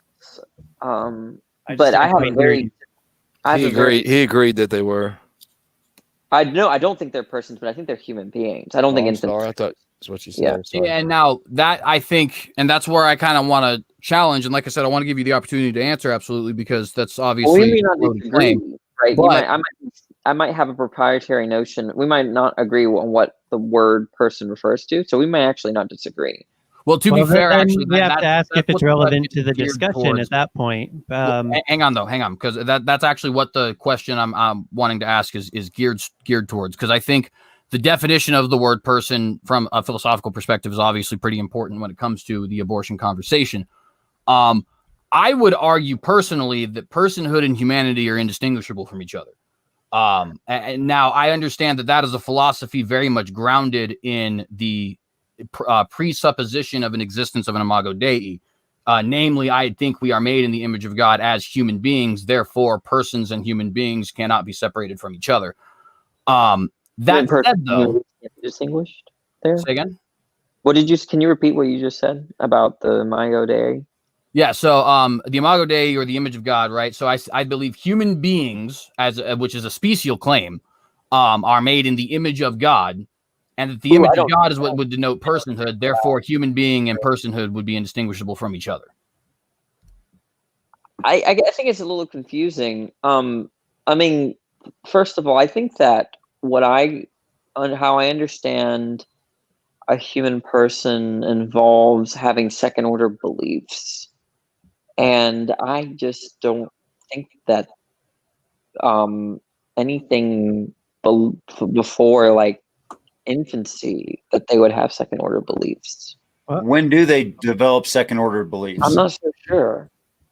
What I would ask is, then if it requires second order beliefs, and that's obviously not where we're going to draw the line on who can be killed or not, yeah, I agree. then personhood is irrelevant to this topic, and it's a little frustrating that you've had us going around on it. I mean, I know, Danny, you like philosophy and stuff, but I'm kind of a little more where the rubber hits the road than where the clouds hit my head in it, you know?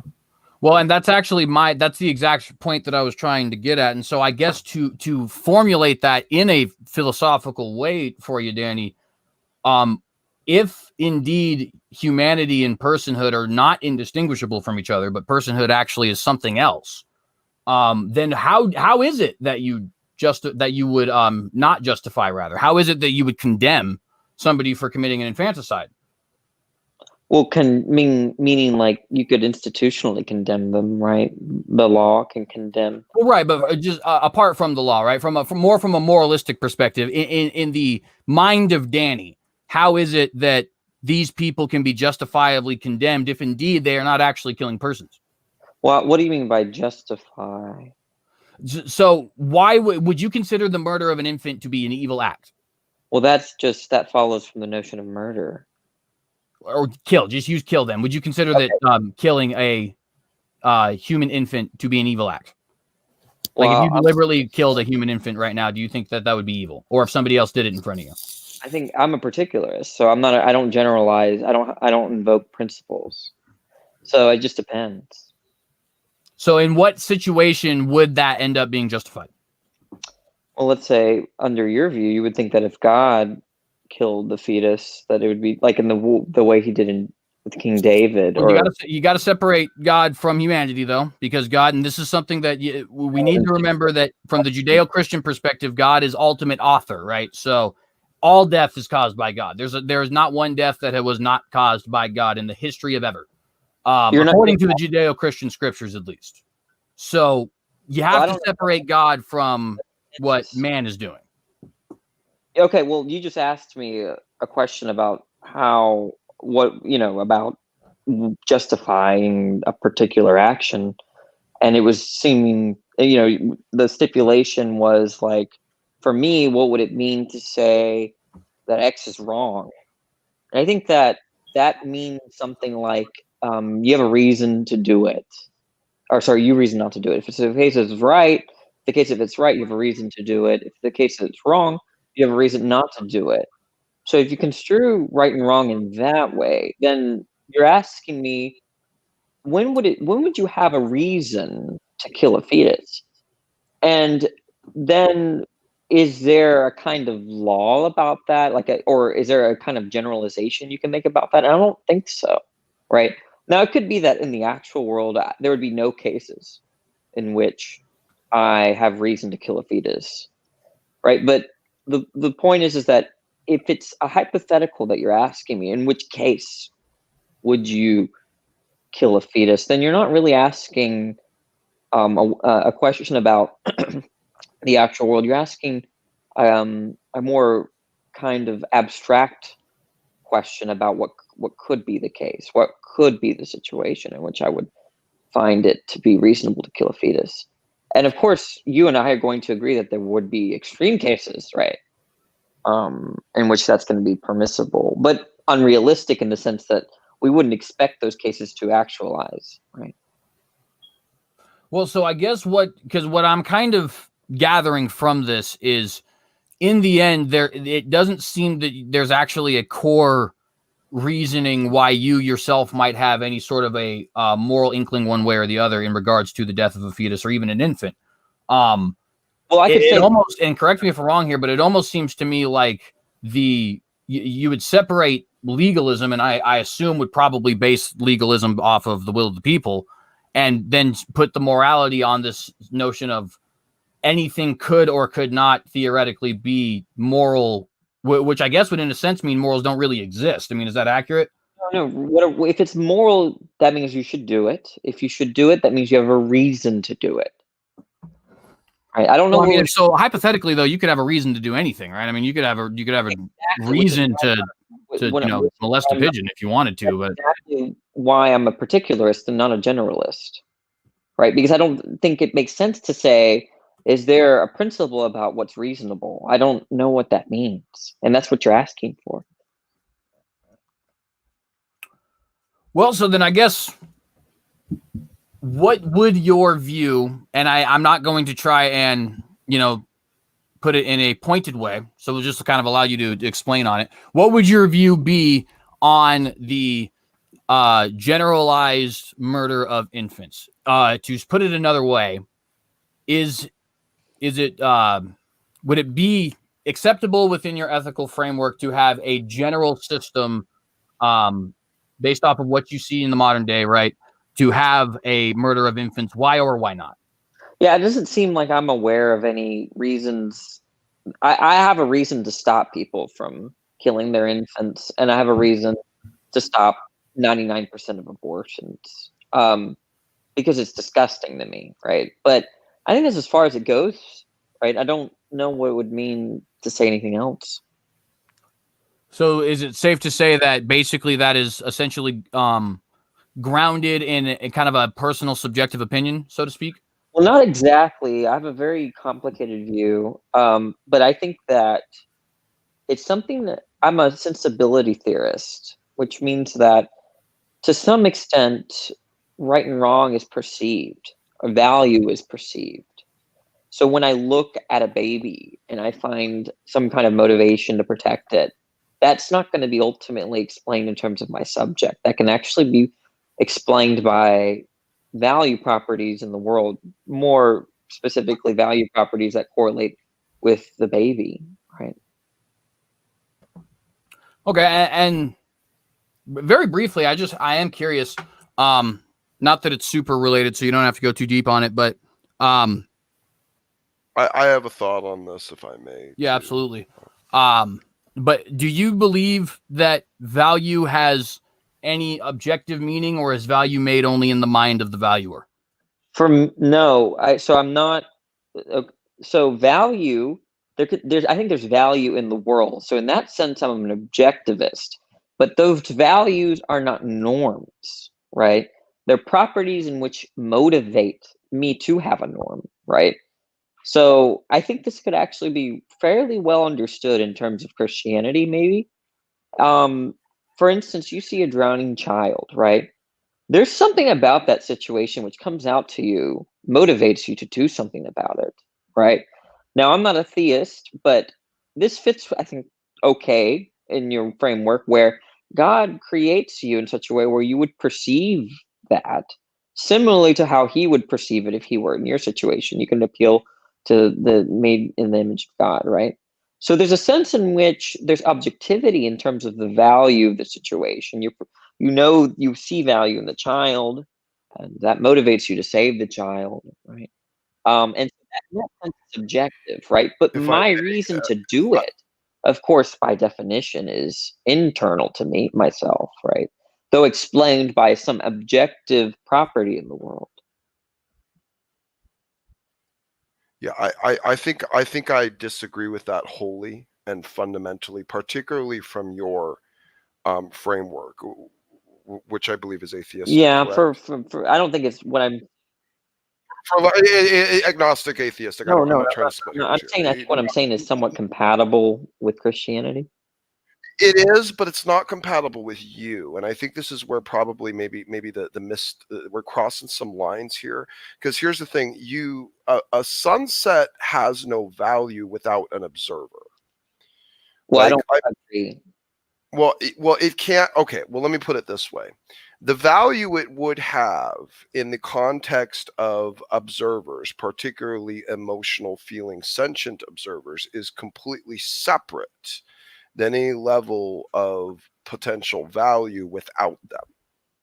So therefore, Repeat that, maybe elaborate. well, any semblance of value and meaning, that which is intrinsic to us, only exists with us.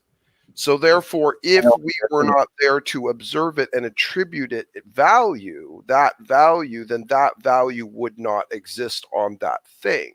Now, if you want to try to draw, well, there's some sort of intrinsic objective value. Well, you need to define that and how the value is associated or attributed. You can't just say, yes, it's valuable. You need to have some sort of lean to. Now, us as Christians, yes, we can say the objective outer observer attributing value is God. You don't have that reference point. So I don't see how you could possibly. How God has to do with the fact that something motivates me in the world to. Yeah, but if you did not exist, the value that you attribute to that thing would not exist either. I don't understand how that follows. The problem is you mentioned objectivity, and we're not seeing where you get that objectivity from in the world. Thank you. Yeah. Why can't they be contingently brute? Well, because somebody else might not actually have the same feeling within themselves, right? Or they might repress it because of some other feeling that's greater to them, such as the Or they could be mentally ill. They could be sociopathic. They could completely lack empathy. Well, wait. He's talking about the brute value in the world.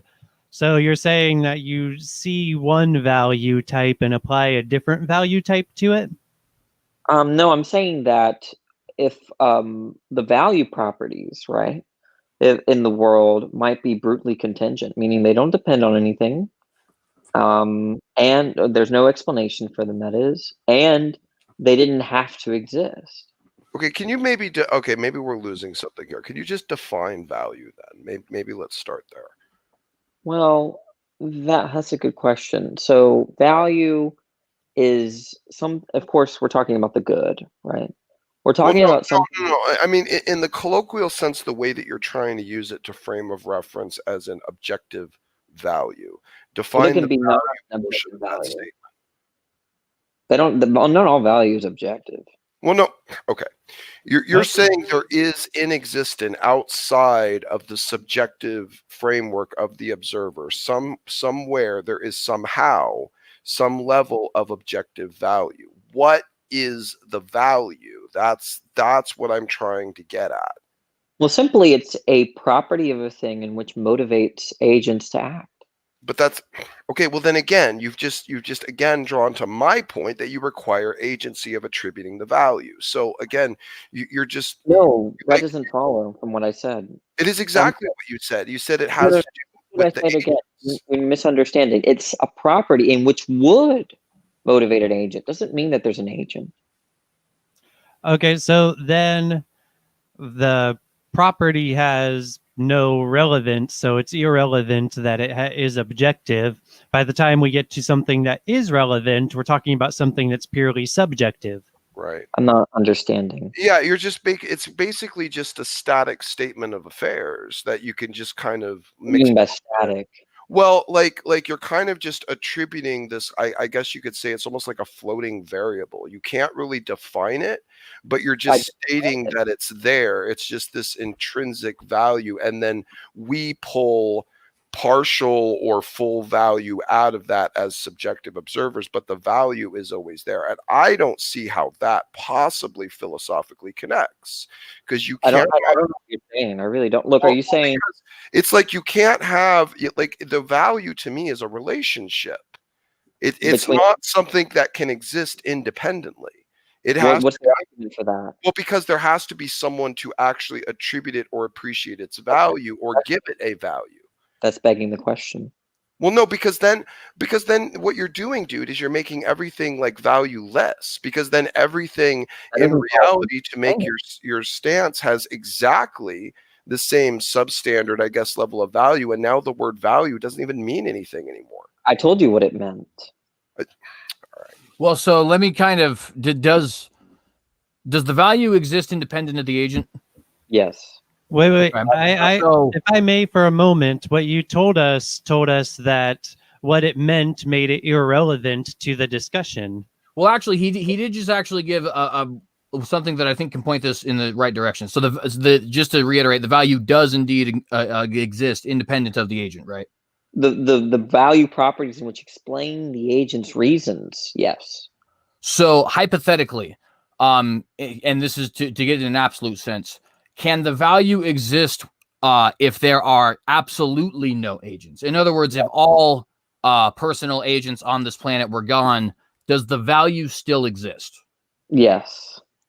I have okay. So no, all right. Are you Platonist? Am I what? Moral Platonist? You mean Platonist? Yeah, No, Platonist, like Plato. It's not a Platonist view. A Platonist view is going to appeal to like forms. Well, right, but I guess that's what I'm trying to see is what you appeal to, because I understand now you're saying that, because I would actually agree with that completely, that the values exist completely independent of any agent whatsoever, at least human agent. I do think, because I don't believe that God applies to that necessarily. There's a careful delineation we have to make between value properties and then like what we should do. Those are two different things. Well, we have to, for a moment, I think we just have to talk about the value properties themselves, because I want to separate them from the personal agents for a moment. So you're not a Platonist, you're not a theist. Are you somebody who would believe in like best of all possible worlds theory? Best of all possible worlds, like Leibniz stuff? I mean, I don't think so. Maybe you have to elaborate. I don't. Well, so that one, I'm sort of hoping not. This one is honestly usually only thrown out by theists who won't admit that they're theists. But basically, it's the idea that there's like a grand multiverse, and things have value because that's what makes this the best of all possible worlds in this grand multiverse. It was actually put forward originally by I can't remember his name, but some dude in the 17th century, 1700s, excuse me. That sounds like Leibniz, and he was a theist. He came up with very famously that we live in the best possible world, and he was ridiculed for it by like figures like Voltaire. But I also disagree. So then I guess I'm not even sure, because I assume it can't be something like well-being, because well-being by definition can't be independent of an agent. Some sort of sensibility theorist. Say again? I'm a sensibility theorist, something like that. Well, so I guess that doesn't necessarily tell me, though, what causes or what, for what reason, how, maybe would be a better word to put it, these values exist in a way that is independent from, because I guess the part where I'm struggling personally, and obviously you're going to have the opportunity to elaborate, but is that I completely agree with the notion that values exist independent of personal agents, with the exception being that I don't think God counts as a personal agent in the way which we define personal agents when we're having this conversation. He's more of like an extra personal agent. But I don't really see how exactly you're like putting forward that there's something like that is in existence. It's more like you're just accepting the premise and almost, I don't know, like not really worrying about the foundation so much. You know what I mean? Let's take two examples, one which you would call moral and one which you wouldn't, but they're both motivational. Okay. When you look at a cake, do you like cake? I'm assuming you do. Absolutely. Cake is bomb. Okay. When you look at a cake, there's a sense in which something in the world is motivating you to eat it, namely the cake, right? The cake has desirability, right? It partially explains why you form the desire to eat it. In the same way, when you're running, let's say going out for a walk and you witness a child drowning, there's a same sense in which there's value in that situation. There's something about it that motivates you to act in such a way where you want to save the child, or you desire to save the child, right? I'm saying that the world must, to some extent, explain our desires in the sense that the world motivates us. Now, I want to distinguish a property that motivates us and a physical property, right? I don't think physical things can motivate us, right? And I think that because physical things themselves can't be motivational. So what's ultimately going to be motivational is something that has to be valuable. Otherwise, if it's not valuable, it will not motivate. So, and I feel that definitely, but I'm thinking about this. You have this cake, right? But the cake's the desirability of the cake is dependent on an agent. And I even kind of I would. Why do you think that's true? Say it again. Why do you think that is true? Well, because desirability by definition implies that there's something being that there's an action being taken, right? And actions are only taken by personal beings. Look, it's a predication of the cake, right? The cake is desirable.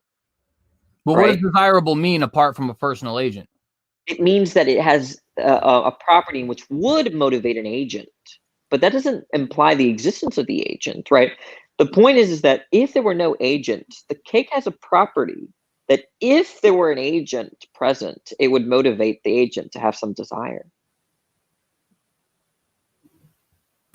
Okay, so let me just to clarify. I think I get what you're saying. So just to clarify, in this particular case, it could be said the agent might be the fact that it's food, or maybe the fact that it has sugar in it, or something like that. Is that?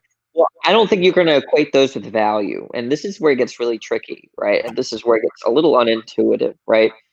Sugar is a molecule, right? When you look at sugar, the physicality, I don't think, can't motivate you, right? Because physical states are descriptive and non-normative. They're not moral in themselves. Okay? The complexity of the sugar molecule, or the whiteness of the sugar, these are all non-normative, non-moral states, right? But there's a problem here then, right? Yet the sugar is doing the motivation, right? it explains why you desire it, ultimately speaking, right? So that which explains your desire, if it's the case that it has to do with the sugar, that property cannot be physical. So it's a value property of the sugar. It is interesting. I don't think I've ever actually had sensibility, is what you call it, right? Sensibility theories. Well, it's an off-brand of sensibility theory. But if you want to know the philosopher, he's at Columbia, that forwards the view. His name is Akil. I'll put it in chat for you if you're interested.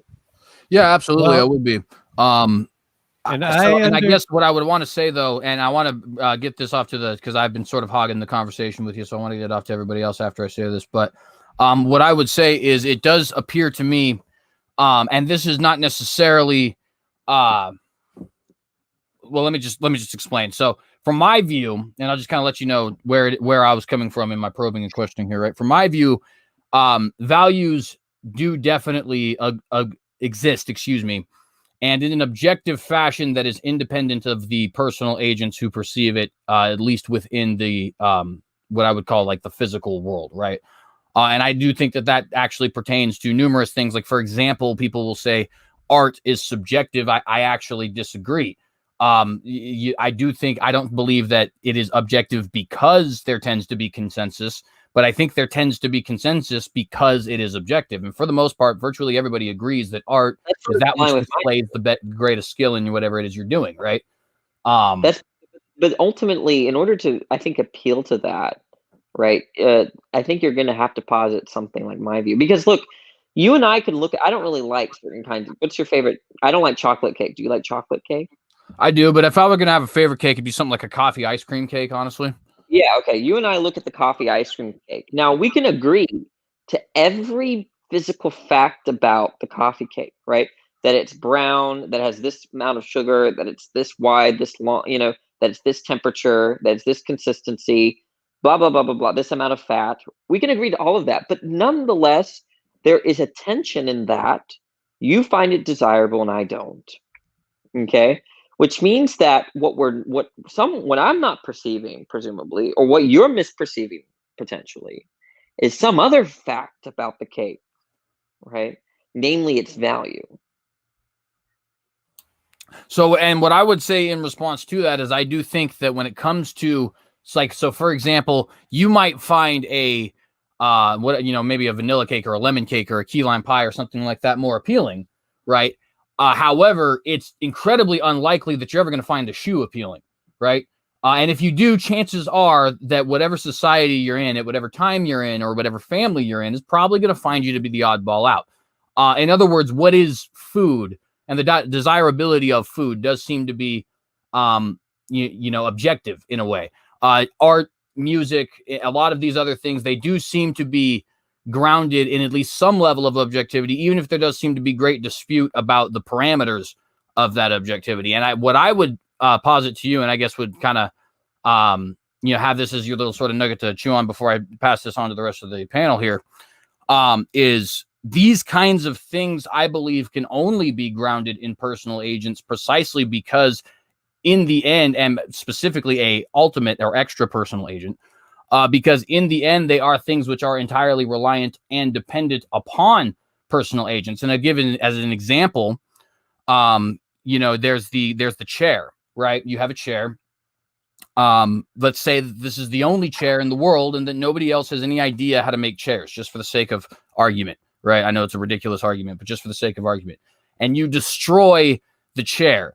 Well, are chairs forever now destroyed? Well, only if the personal agents which retain that information are actually destroyed. Now, you could say the information itself isn't destroyed when all of those personal agents are destroyed. And in a way, that's sort of true. It's not like nobody could ever re-ascertain how to make a chair.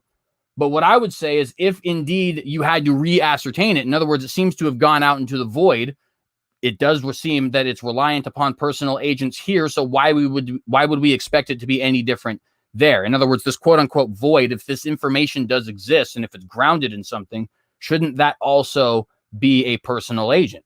Well, that seems so subjectivist though, right? It's kind of funny that here I am not a Christian trying to argue for objectivity of value, and then I'm talking to a Christian that's saying, with respect to these things, it's all subjective, right? Like, or it can't be made sense of without an agent.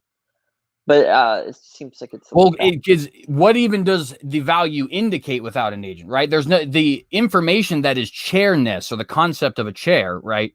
Doesn't have any sort of value whatsoever if there's no agent. It exists in a void. But can it truly be said to exist if it exists in that void? And I would say that if there is indeed an extra personal agent, an agent that is unchanging, then all of the information would exist in this void because the information is his to begin with. Think of it this way. If there were no agents, do you think, if there was no water, I'm going to use the easiest example I can. Okay, how about this? Let's say there's a world in which it's 30 degrees Celsius, okay? And there's water. Now, at this point, the water is just liquid, right? Does the water have a property? Does the water molecules have the property of freezing at 0 degrees Celsius? Where you say yes, right? But if I said, how can that be true if the conditions are such that there's no temperature like that? The point is that it has the property in which, if the condition was that it was 0 degrees, it would freeze. This is how you should think of these value properties in terms of my view, right? That what a value property is it explains our motivations, and if in the case of our absence, would it function similarly to the properties of the potential properties of like a physical thing, right? In a form like, if an agent were present, it would motivate that agent to desire X, Y, Z. Well, and I guess I'm just gonna go ahead and pass that on to the rest of the room, just because I think I've had quite a bit of the time here, and I don't know necessarily if I'm making sense to anybody or if I'm not. But go ahead for everybody else. I've been waiting like 20 minutes to testify about why the Bible is applicable today in the case more than ever of abortion. Because recent scholarship and archaeology has shown that it's entirely possible, even more likely, to understand a Moloch is a kind of sacrifice. That is the way a sacrifice is done, not a god. And that changes a couple things. And that the Moloch is a death by fire. Okay? And the most common abortion on the planet today is saline injection into the placental sac, which means that it dries the baby out. It literally burns it. It literally dehydrates it, and they come out looking like charcoal. Just something I want to throw in there.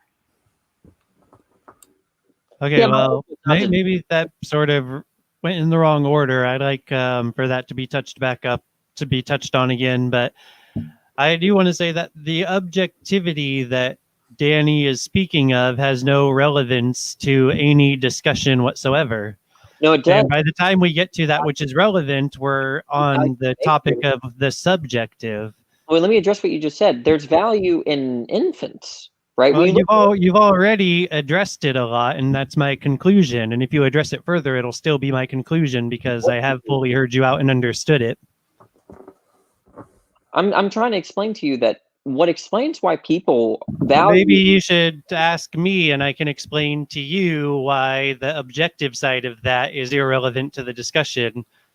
Possibly, I don't know. Well, or I could just explain why it's relevant.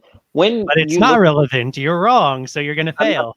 Argument, right? You already failed to do it when people gave you much time to explain it in painstaking detail. You showed that it is irrelevant. Yeah. So when I look at an infant and when I look at a unborn child, right, I see value, right? I see something that's worth being protected. Well, now you're switching to the subjective where you're at a relevant part. No. There's something that explains me desiring that, right? And that's namely the fetus or the unborn child or the infant or the whatever kind of human being. That's the objectivity in it. Well, that does not explain you valuing it. If it did, then that would be objective also.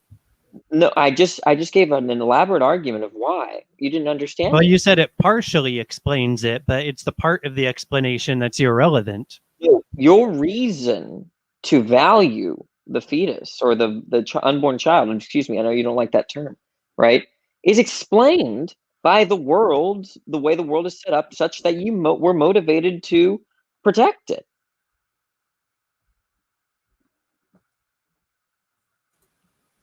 It's explained because I'm submitted to truth and it's objectively true.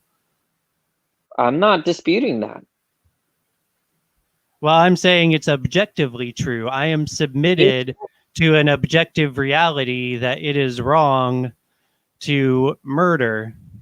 None of this conflicts with my view. Except that you're saying that the part I just named is the subjective part, No. and I'm saying that it's the objective part. No, I think that your desiring of it is explained by something non-natural, non-physical, namely a value property in the world. Well, I'm saying that my desiring of it,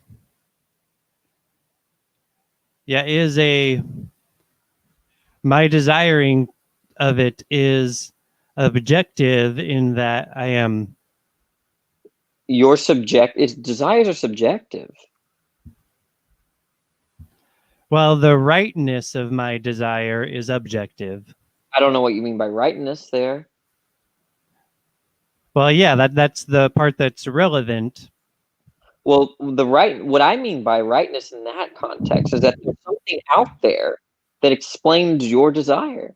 And if you're a Christian, that could be set up by God, right? That when God commands you to do X, there's something valuable to that command, right? Such that it motivates you to do one, and you might be motivated to do something different, and maybe you can construe that as sin because it goes against God's commands. But I think that every Christian should accept that if you accept the existence of God, right, there's going to be some kind of extent in which his commands are valuable to you. That's to say, they're motivational. And that's not going to be a property of you. Okay, well, my point is that what's relevant is whether or not the correctness of us in this room, as opposed to the incorrectness of Marty, Kameho, and Rage, and the people who were in that room, the us being correct and them being incorrect is objective, and that's what's relevant. I don't know what that means. Did you say you don't know what that means? Right. Okay, and that's Well, where, it's a fact that's that where, abortion is wrong, that's basically. where That's what the you were statement of fact. saying doesn't address that, and No, so to no, me, what no. you were saying did not address what's relevant. I said that I gave you I don't know why you dodged it. Look, when you're thinking about, as a Christian, you find God's commands as the ones that motivate you to do what Well, you that's call. not the point. We're talking about objectively, the one side's correct and the other Do you side not is incorrect. We're not talking about what I find. I don't matter. I'm irrelevant. You think that the good is grounded in God's nature or commands? It's irrelevant if I think that or not. The question is correctness as opposed to incorrectness How do you understand grounded correctness in God? God's commands or nature under your view? That doesn't make any sense on a Christian worldview. On a Christian worldview, I think we needed the first couple words of you, but they were cut off because my microphone overpowered yours. On a Christian worldview, the good is God's nature or God's commands or God's desires. What is correct? What is moral? You keep bringing our worldview into it, but that's subjective. We're talking about the objectivity of it. So when you say our worldview, you're qualifying it into subjectivity, and I object to that. I don't understand what he's saying. Can someone explain? I think basically what Nicholas is trying to say is that the worldview, everybody has their worldviews, but I guess the question is which worldview is the worldview, so to speak.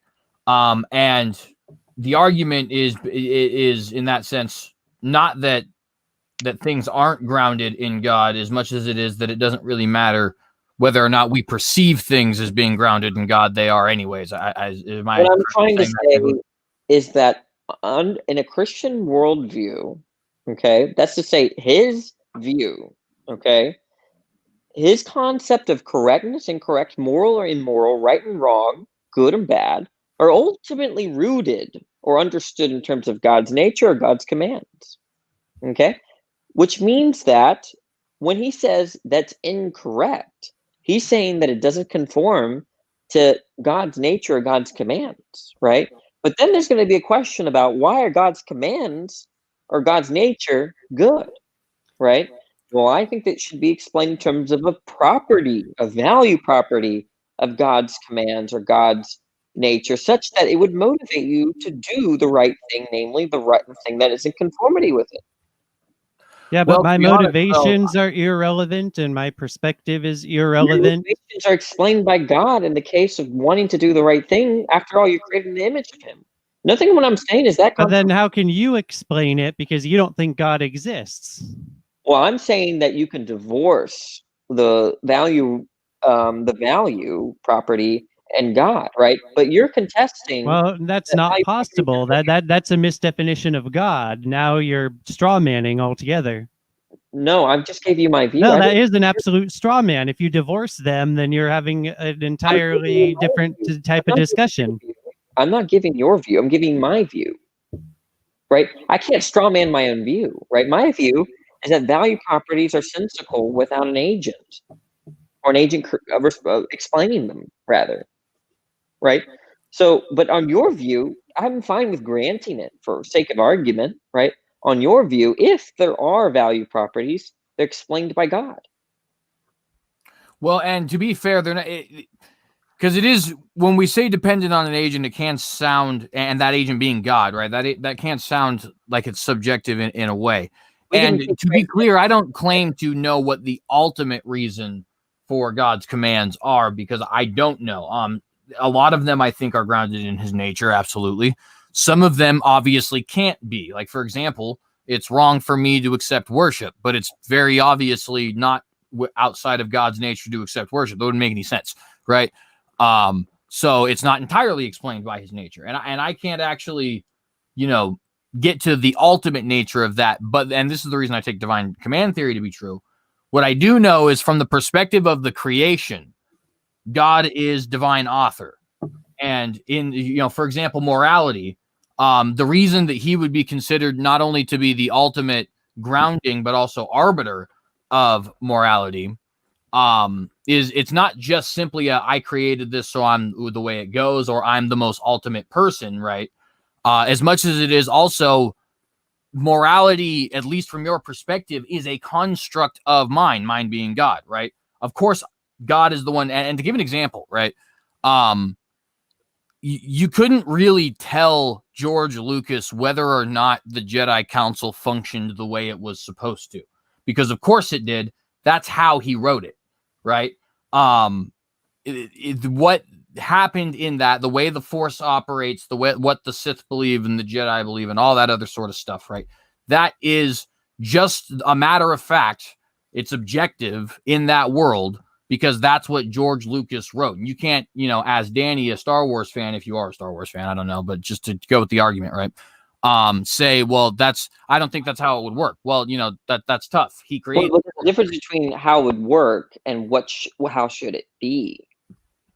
Well, even how should it be? Well, the narrative Well, in that that's particular the sense point. is dictated by the author, right? And so that's Wait. what I'm saying when it comes to divine command theory. And I honestly think that it should be renamed authorship theory, because I think it explains what we're actually describing much better. You can't. The reason that He's the grounding of morality is because He's the literal source and foundation of it. He's the one who wrote morality into the story and dictated what was outside of the confines and inside of the confines, and then put that within the creatures whom He made in His own image. You know what I mean? Well, this doesn't really. I'm not really understanding, because let's take a simple example. When I watched the third movie of Star Wars, when Anakin force choked Padme, right? I thought that was wrong. I was disgusted by it, right? Now, was it wrong because that's how George Lucas designed it to be, right? And in what sense? And the only way I could make sense of that, right, is that George Lucas made it such that it would motivate me to, if I had any power in the situation, I would stop it, right? And I felt powerless to stop it, right? And so it caused tension in my mind, right? And so, but it's either going to be that kind of framework, but it cannot be that it's just simply understood in terms of George Lucas's authorship. Well, wait, that is the Well, case let me with kind of- God, though, because God is, that's where the analogy falls apart. With God, it is simply as the case of authorship. That's what makes God God instead of God something less than God. And that's where what I would kind of say to add on top of that too is there's two things really. The first thing is, in a way, you know, so and I guess the choking of Padme would be a bad example for what I would say, but what is deemed as good and evil is actually dictated by George Lucas within that universe. For example, balance in the Force, annoyingly to a lot of his fans, because this is not what balance means, is the light winning. It's not a balance between, it's not like the Eastern Taoistic idea of yin and yang, right? It's actually, and now to be fair, I actually happen to kind of like that, because the idea is that shadows exist as a consequence of the light, but the darkness with it in and of itself is not actually a thing. And there's a whole deep, you know, thing to go into that and yada yada. But had he written the story in such a way that it was some kind of a yin and yang type balance, then that's what would be good in the universe or universe. Or had he written it in such a way, say again? Then it's not normative. It is for that particular story, though. It is, right? Because he's the creator of that story. And when we're talking about the actual creator, right, your divine author, he's not going to be bound to that particular story idea, because his creations are not fictional, right? They're actual. Well, I agree with Danny here in the sense that George Lucas is stuck in the real universe, and if he writes his story in a way where he fails to comport to what makes sense, then his story is no longer making sense. But God cannot tell a lie, and so God does not function like George Lucas. That's why I said this is where the analogy falls apart. Well, I think the thing is you're not actually adding, because I have to kind of re-explain really quick, because I understand the objection, but you have to understand the separation of us as the ones made in the image of God and God himself, right? Our creations are not truly creations. They're fiction, right? So in the end, the analogy isn't going to, it's not that it falls apart, but it is only going to go so far to an extent. That said, this is what you're saying, right? You're saying something like this. In the scene where Anakin force chokes Padme, right? Let's say George Lucas, I think we could say, framed the story in which he would even buy, you know, where that's condemned, right? Obi-Wan makes him stop, right?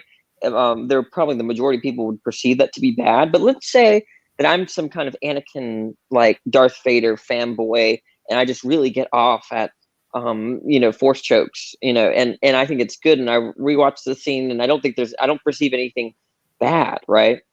Now so how do you make sense of those cases?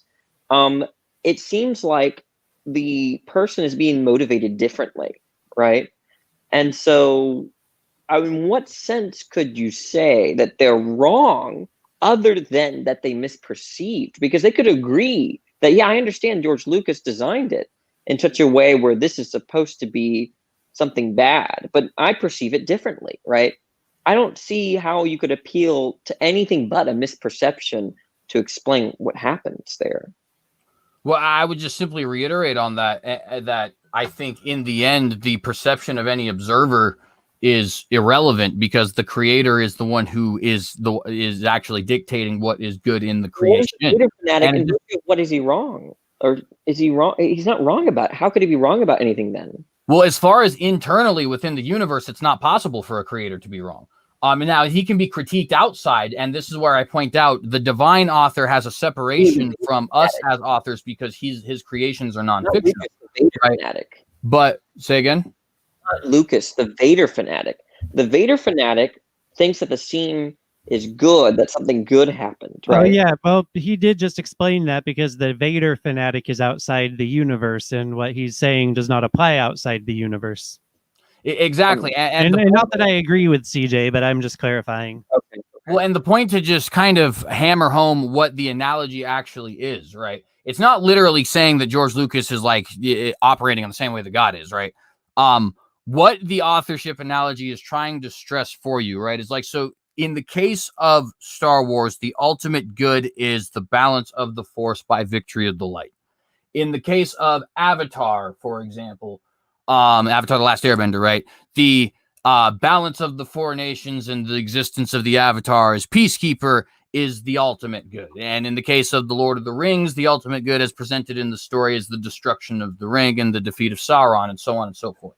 What exactly made that so? And in every case, it's what Tolkien wanted, what Lewis wanted, what Lucas wanted, whatever the author happens to be, right?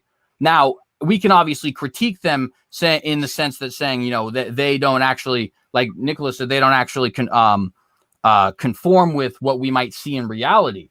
But that's completely separate from what the creator decided to put with their pen into the story itself. Now, there is a reason why you're noticing that. Hang on. There is a reason why you're noticing that. And that reason is that the authorship analogy needs to be expanded to include the fact that God is divine author. He doesn't create fictions. He creates actualities, right? So whereas we in a sub-creating faction being made in his image, we're not him, we're image bearers, right? We create stories and make our own little universes, and we get to dictate the rules in those universes, right? But in the end, they're fiction. They're not real. They're just our imaginations. Whereas God's machinations do exist, right? And that's why he doesn't end up having the critiques that we are able to actually put, for example, on George Lucas saying, I think that was evil or didn't conform to logic. Does that kind of make more sense? Well, okay, let's just talk about an actual example then, right? Let's say you and I would agree that God created the world in such a way where you ought not marry someone from the same sex, okay? Someone can come along and say, I understand that that's what God wants. I understand that that's God commanded me, but I'm going to do this other thing, this other good, right? Namely a good that God would not deem to be good, right? So in virtue of what is that person wrong if they accept that homosexuality is forbidden by God? So if we can momentarily go back to the analogy, CJ, what would happen if you replaced morality with math? Like, what if George Lucas tried to have his universe have a quantity of 3 of one thing and a quantity of 4 of another thing, and when you bring them together, it's a quantity of 7, or not a quantity of 7, but say a quantity of 5, so that 3 plus 4 equaled 5. Would George Lucas then be able to have written a universe where 3 plus 4 equals 5, and in that universe that is true? Well, so with that, and that's the thing, and that's why you can't separate. So, and let me kind of explain the sub-creation idea. It was first put forward actually by J.R.R. Tolkien, right? So, the idea is we are sub-creators only, right? So none of our creations can be separated from the actual creation, because in the end, we really don't create anything. We just kind of put things together. For example, if you think of a satyr, right? Well, goats exist, and men exist, and flutes exist, and perverts exist, and we just put all those things together and we made a satyr. I mean, I really wanted to ask that question. Well, and that's kind of the purpose that I'm making in saying that, though, right, is the reason the sub-creation status is so important is because in the end, it is true that all fictions are actually within the reality and therefore dictated by the rules of the reality. So, of course, yeah, because 3 plus 4 does not equal 5, right? But what if that was written into a subfiction? So, according to the within the rules of the story itself, somehow, some way, that would be either true or perceived as true.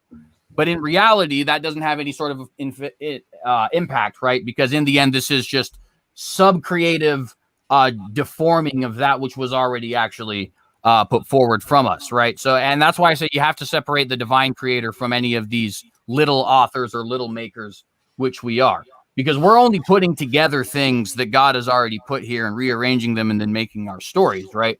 And they may or may not actually conform to what's logical or what's reasonable or what's moral, but that doesn't necessarily mean that the author himself is not dictating what goes on within the story. Obviously, he's dictating what goes on within the story because nobody else does. Yeah, and even asking that question, when I realized what the answer is and how it works, it cleared things up for me. So I don't know if that cleared up anything for you also, Danny. I mean, I just wanted to know what CJ had in response to the homosexuality example. Well, so can you kind of remind me of what that is? And by the way, I do have to let you guys know I have a hard stop in about 20 minutes. Okay. But nonetheless, it just kind of remind me, and then I'll kind of pass it around to everybody else. Well, should we let either Smokey or Richard get their topic? Is that something either of you can do in 20 minutes, or? I can do it in less than 20. My whole point for tonight is I love you all. Have a good night. It's boomer bedtime. Peace and respect to y'all. Have a good rest of your night. Shalom. Good to see you guys. Night, Thanks for having me on your channel, TheCynicogue. Yeah, absolutely. So, anybody else before I pose my question again? Yeah, because I feel like we went into so much like hypothetical pontificating of things that are completely irrelevant, which was sort of the point I got at earlier. That like none of this has rubber hitting any road. It's just Yeah, I don't see I mean, that. and I've participated too, but it's just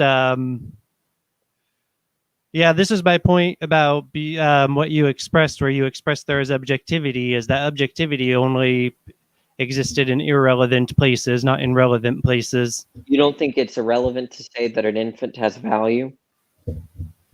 Not according to how you tried to define it, which is probably what Smokey was kind of getting at when he said that what you're saying from your own worldview doesn't work. Wait, and that makes sense because any non-Christian worldview is self-defeated.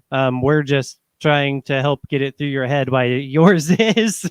Yeah, you can imagine that I disagree, but the point is that I think it's very relevant to say that we could point to value in unborn children, and yeah, it's relevant to say we can point to it, but you said that part is subjective. No, you're not listening. You said that when we appreciate the value, that's subjective. Wait, that now you just shifted the goalpost, man. Listen to what I'm saying, right? I'm saying very clearly that there's value in unborn children. Okay? Did I talk about my subjective any agent when So are you saying the value is there Right. even if people choose to ignore that it's there? That Well, makes no no, sense. I think the problem is that to us, makes what's sense. valuable is what's correct, as opposed to what's incorrect. Value, you've just made the word No, value mean nothing. let me say it That's all again. you've really done, For Well, people that no, are he's making it irrelevant traits. No, I'm saying that what it means to say an unborn child has value is that there's something about that child in which, if an agent were to come across to it, would be motivated to respond in some kind of way. Yeah, but it's only relevant if that agent is correct. You keep defining the value through the agent.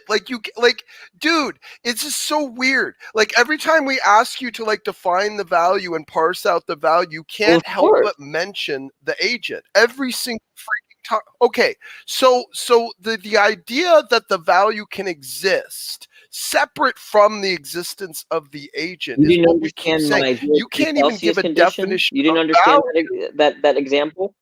You Did you understand What I'm the saying is you 0 can't degrees Celsius even. example? Yes or no?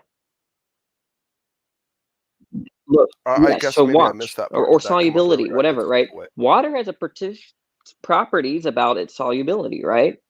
That can be true of water without there Water in it. being, Okay, cool. I'm sorry, salt. Did I say water? Salt, I gave two examples. This is a better one, probably. Salt has a particular solubility, right? And it's soluble in some kind of capacity. Do you need the existence of a liquid in order to talk about its properties with respect to solubility? No. The property of it being soluble is distinct from water or any kind of.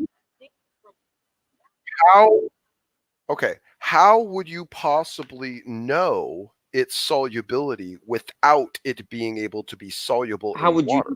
Well, now you're just raising an epistemic issue. Or another liquid. I'm raising an ontological Well, issue. but You're confusing dude, that's the whole point. You're confusing with epistemology and ontology. Well, I think if we're getting on physical topics instead of moral topics, we're again in irrelevance. The point is what is morally correct and what's morally incorrect is the point. Not following either. I'm saying you can have a property of a thing that invokes a particular concept without having. Yeah, but we're not just interested in you. We're interested in what's morally correct as opposed to what's morally incorrect. We're not interested in you or ourselves or in perspectives. We're interested in moral reality. I have not yet heard an ontological I told you, right? There's some being in the world that motivates me to act. Okay, but that has to do with you having the capacity. Sure, but what does that? What turns on that? Okay. Because, dude, like whether or not the thing has value is completely irrelevant. False. if no one regards the value. Example. Think about that example. You could talk about something solubility and not talk about and not there be any liquid. How would you? Well, how would you? You'd have no frame of reference. You'd have no frame of reference to talk about anything being soluble. Because you would have nothing existence to reference point of knowing. What you're saying is that you need a concept of an agent to talk about value. Sure, that's not what I'm saying, right? That doesn't make it subjective. No, I'm saying you needed to even attribute the value at all. Otherwise, basically, as far as I'm concerned, all you're saying is value equals yes or no. existence. As far as I'm concerned, dude, I'm trying to make it as simple as I can. It just sounds like value and existence. No, I'm saying the value does exist. There might not be value properties. They're contingent. On what? If they're contingent, they're not objective. They could be brutally contingent. It doesn't matter. If they're brute, then they're not contingent on anything. No, you don't know what contingent means in philosophy. Contingent means could be otherwise. They didn't have to exist. But brute means no explanation. Okay, now, yeah, contingent, I mean dependent upon. That's what I was taking it as. You're not, that's colloquial understanding. But in philosophy, we distinguish contingent and necessary truths in terms of a truth that doesn't have to be true and a truth that has to be true, right? So the point is that a value property could not have existed. And if it does exist, it doesn't necessarily need an explanation. Okay, well, all right. Yeah, that's fine. That's now what we're talking about, a priori justifications of accepting something. I feel like we're going off the beaten track. This whole point has been trying to get you to actually define what, or give an idea, some sort of semblance of idea, or actually, dare I say, value to this idea of value you say is objective. Because us, as subjective agents, we have metrics of value. This is how we operate. I don't understand that. Well, okay. A sunset. Well, Smokey, I liked what you said. If I may piggyback with you real quick. Well, your definition of value has nothing to motivate someone to respond to it. So your definition of value has no value. That's what I'm saying. That's my whole point. I'm not following. That's not an argument against that there can't be value properties. Well, it's a conclusion because you've convinced us of that conclusion. Well, it's not my fault that you're misperceiving. I mean, all right. Well, I'll drop it. I think I've kind of come full circle as far as I can. Yeah. So the point is that there are things in the world that explain our motivations. They motivate us, and it's not us that's motivating us. It's the thing that's motivating us. So that has to be some objectivity with respect to what explained our desires. That's just existence. I don't. So no, I gave you a long time ago why a physical property could not be the thing that motivates us, because physical things are not themselves normative states. They're not motivational. Well, so real briefly, because I do want to make sure we have, like I said, about a pretty hard stop here at, well, it's 10:30 my time. I guess I'm not sure what it is everybody else's time. But Did you still have time to parse out that little thing real quick with us, CJ? Or so what I was actually, because I'm gonna have a last word after I let it go around. But before I have a last word, I'll sort of have a pre-last word, and then let it go around. Which is, do you, Smokey, and Nicholas, if you want to be a part of that also, and anybody else for that matter, we can do like a stream at some point tomorrow, if that's all right. I just feel like it'll be a topic that will in and of itself be an hour or two. Okay. Yeah, that's fine. Yeah, no, I'm okay with that if you want to do something like that. Okay, yeah, and then at that point it would be either not an open room at all, or not an open room. Since, and maybe it's more appropriate too. I mean, the comment did kind of happen in a little bit of interaction on my channel. Like, maybe we should do it on my channel. Like, are you cool with that? I mean, you can even mirror it or stream it if you want. I don't care. Yeah, I wouldn't be opposed to that at all. Okay. Yeah, no, we definitely do. I mean, you can even simulcast it. I mean, you can even stream it at the same. I mean, I don't care, even if you want to do that. Like, I don't like, that's fine. Right. Yeah, no, I certainly wouldn't have any sort of a issue with that. I was, but yeah, I just wanted to say that, get something like that. Maybe it would at this point probably be a little. I don't know. Late. I don't know if this is an inappropriate place for me to suggest this, but I'll just jump out there and do it. Maybe, Smokey, if you do a pre-show to it and put it on CJ's channel, then, well, you've already done that before and drawn people to CJ's channel. So, yeah, no, never mind. By the way, and I'm always happy to. By the way, CJ, I did shout you out on my social media when I came over here to let people know I was showing up. So I did do that. I don't know if it helped drive any traffic, but I did put it out there. And I do try to do that. Like, when I show up on channels, it's part of my Patreon perks. I'm supposed to let people know when I show up on other people's channels, so I try to do that. Yeah, I appreciate that. And I am pretty sure it did, because we did get up to like 17, 18 at a single time. Nice. Okay, pretty rare for this. Cool. But yeah, so with that, then I'll have a last word at the end of this, but want to go ahead and let everybody here get a last word. Sorry, CJ, since we're on the topic, a time tomorrow, just so I have an idea. Yeah. Let's see, your Pacific time. So correct. Yeah. Would noon your time work? That's fine. Sure. Yeah, that's fine. Yeah, I can make that work. No big deal. Yeah. Absolutely. That would be awesome. And yeah, with that, then, yeah, go ahead and take it away with any sort of a last sort of thoughts on here. I'll pick up so I can get out of here, or let you guys finish up. I think we did a lot of philosophizing there. I don't think we really need any Cartesian certainty about this, whether it's a life. I think that God formed. He says in the Bible, knew you before he formed you in the womb. So I think it's a life. If it's a life, it's a life, and at that point that it's conceived, it's not yours to take. And I think feelings, that you can use feelings on this one too. Like if a child's born, you hold it in your arms. It's where does the person, whether it can think, or in the aspects of, does it have higher, can it, what you were talking about earlier, maybe like secondary, what was that you said, something about secondary thoughts or something? It's kind of irrelevant. But because if at that point, infanticide would be okay, and I don't think any of us agree with that. So, well, that's not what I meant to argue. I never argued that. Okay, I'm not straw man. I'm just saying that if someone is, per se, not you, but yeah, that'd just be my thoughts on it, and that's it. Go ahead, Nicholas. Okay, so I think where we got bogged down on something was that the topic was moral values and moral correctness and incorrectness regarding abortion, and then we got digging into philosophical justifications, which I don't think was ever relevant to the discussion, and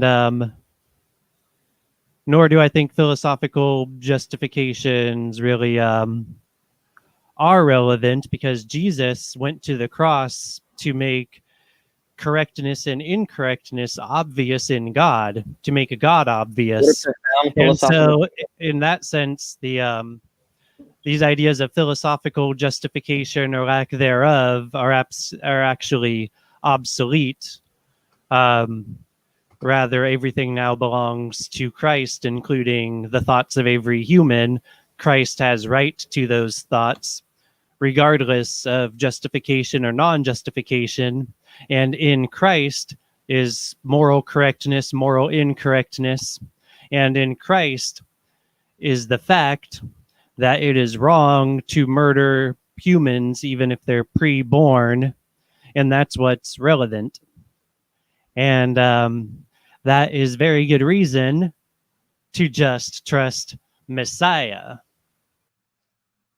Yeah, it's so there was a lot of misunderstanding from what he just said. So hang on, just because I don't want to get bogged down in more conversation, I just want to kind of get the last word. So I'm gonna go. I want to kind of keep it in the. I guess I don't know if this is clockwise or counterclockwise. Yeah, I purposely spoke before Danny, so he would be able to like respond, and I'll just leave it at that. Yeah, and we'll give it to Smokey, and then Danny, I'll kind of let you get the last word out of the panel on there, and then I'll get the last out of obviously everybody, just because it's the channel here. But I appreciate it. Thanks for having me tonight, CJ. It was an interesting round of conversations, and I guess I agree with Nicholas too. It was kind of like it was going to be morals, and it was kind of like values and meaningfulness, and like I guess at a certain level I can almost appreciate and see in terms of the atheist or the humanist really, really desperate to find some type of framework to justify either a moral construct that is objective, or B, a justifiable subjective construct. And I find that it's usually a fool's errand in pretty much both endeavors, because it does seemingly lack the ability to draw to that ultimate source of meaningfulness. And with dare of sounding like someone I'm not really a fan of, which is Darth Dawkins himself, I don't know how you can find a way to attribute anything of substantive meaning or value without some semblance of objective reference point. And I do think atheists and agnostics and the likes will try to go out of their way to philosophically synthesize one. But ultimately, when push comes to shove, I think it ends up being self-defeating, self-refuting, or ultimately just kind of purely subjective. And if the whole idea is that we want to push towards, idealistic pursuits or prime or ultimate pursuits, is the idea that there should be some objective standard to push towards.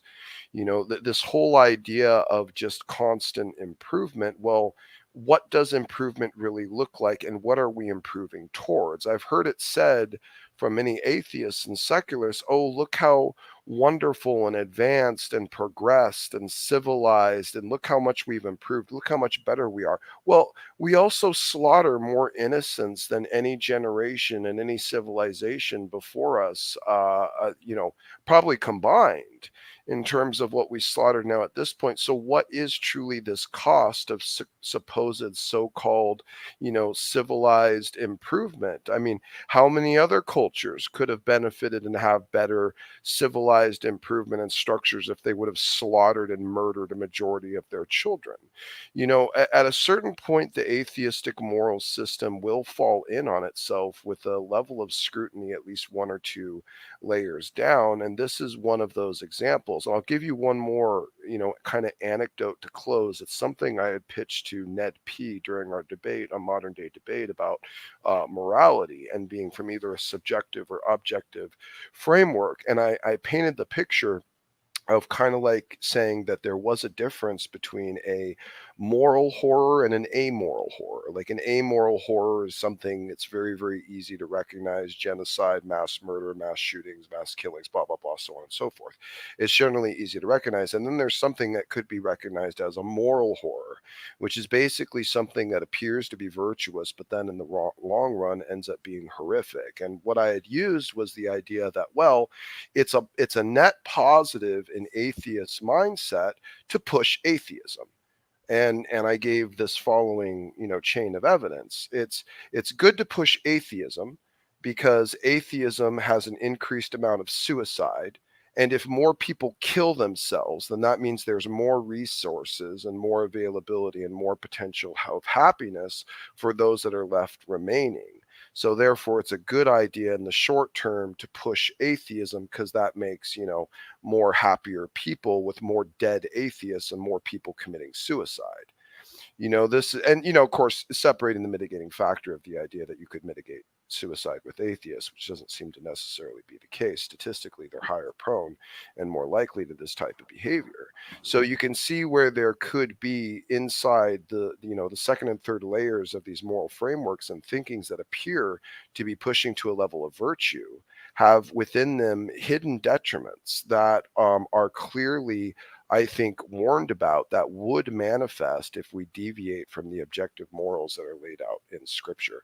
And I think that we're just not always aware and cognizant of the consequences, but the consequences are there. That's why God told us to do these things and to regard these things, because we can't always see the consequences. We can't always see. He's the one that programmed this environment. He's the one that created. He's the one that set the rules. He's the one that knows how it works. He's the one that knows what consequences take place in the nature of the environment he created. So we can't necessarily see it the way he can. We can't see all the extenuating circumstances. We have to just operate by faith and trust that what he's told us is right and good, and for good reasons that we're not always going to know and be able to sift out. And I guess with that, I'll yield and give appreciation to CJ, and thanks to everyone for having me. Oh, all right. So based on what I just heard, what I offered had nothing to do with atheism. When in fact, what I offered is actually supplemental to most views, including divine command theory, right? So there's a gross misunderstanding about what I was saying. Nothing I said disputed anything about theism. Nothing I said disputed anything about abortion being wrong or immoral, right? So the fact that I was grossly misunderstood points a testament to, I guess, people just, by default thinking that I'm an atheist, that I'm just touting a view that must be grounded in atheism, whatever that means, right? There are Christians like Fiona Ellis and non-naturalists like John McDowell and Bill Grommy and David Wiggins. These are all people that are non-naturalists, and some of them are not atheists, that all take this kind of view and incorporate it into their moral framework, given that they're theists, right? So it's just kind of appalling how to the extent of misunderstanding that I just heard from Smokey. I'm done.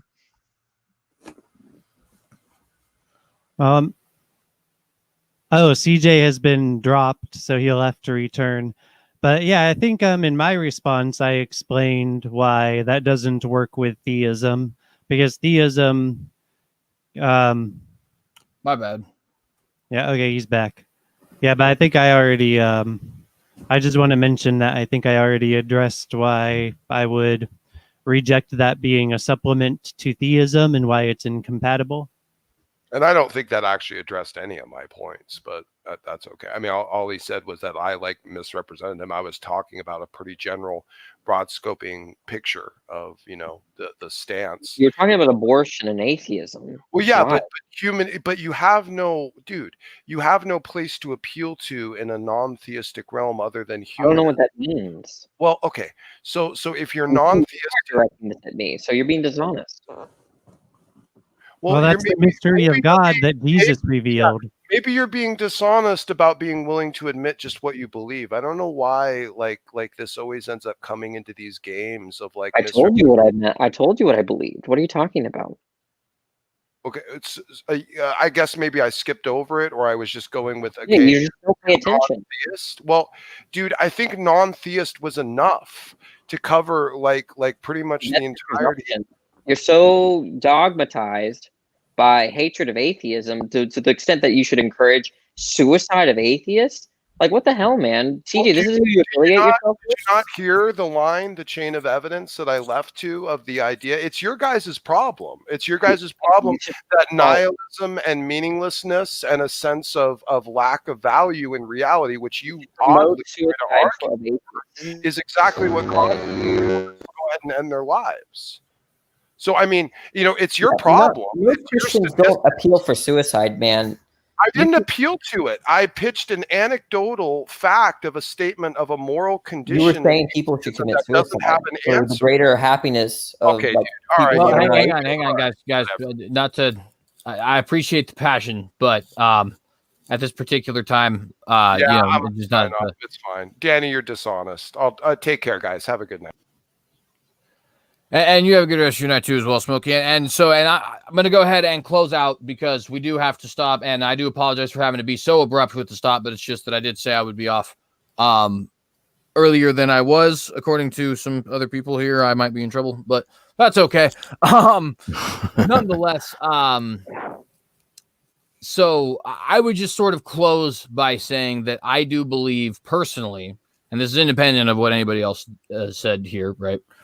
I believe personally that the grounding for these objective, or what I would consider to be objective, but which we all consider to be abstract facts, things like whether or not a moral statement is true or not true, whether or not a moral duty exists objectively or does not exist objectively, even all the way down to whether or not art is objective or non-objective in our understanding of it.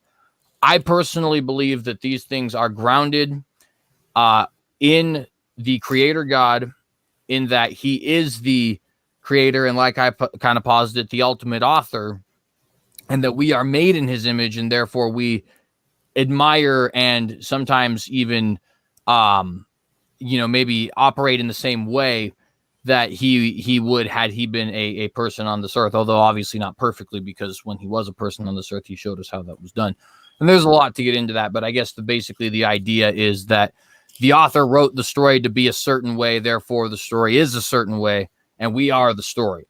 And that's sort of the opinion that I've always kind of had on it. I'd like to see if anybody has a critique on that. Perhaps that's an interesting thing we could pass back and forth throughout this community. But I actually got to bounce. So there's going to be links to all of my different social medias and all that different kind of stuff in the description. Not there now. Please do check it out. You can find me basically anywhere.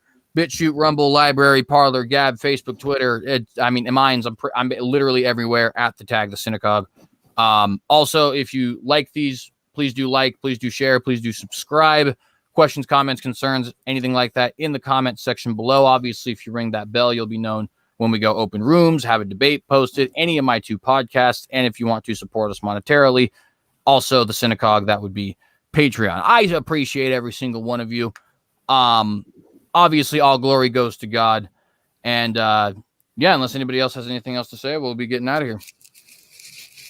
I'm good. No, thanks for having me, CJ. Stick around. I got a word for Danny and Chris separately. Both that's of them. fine. Yeah, absolutely. God bless you all, and all glory to God. And we will be seeing you again here soon. Shalom, brother.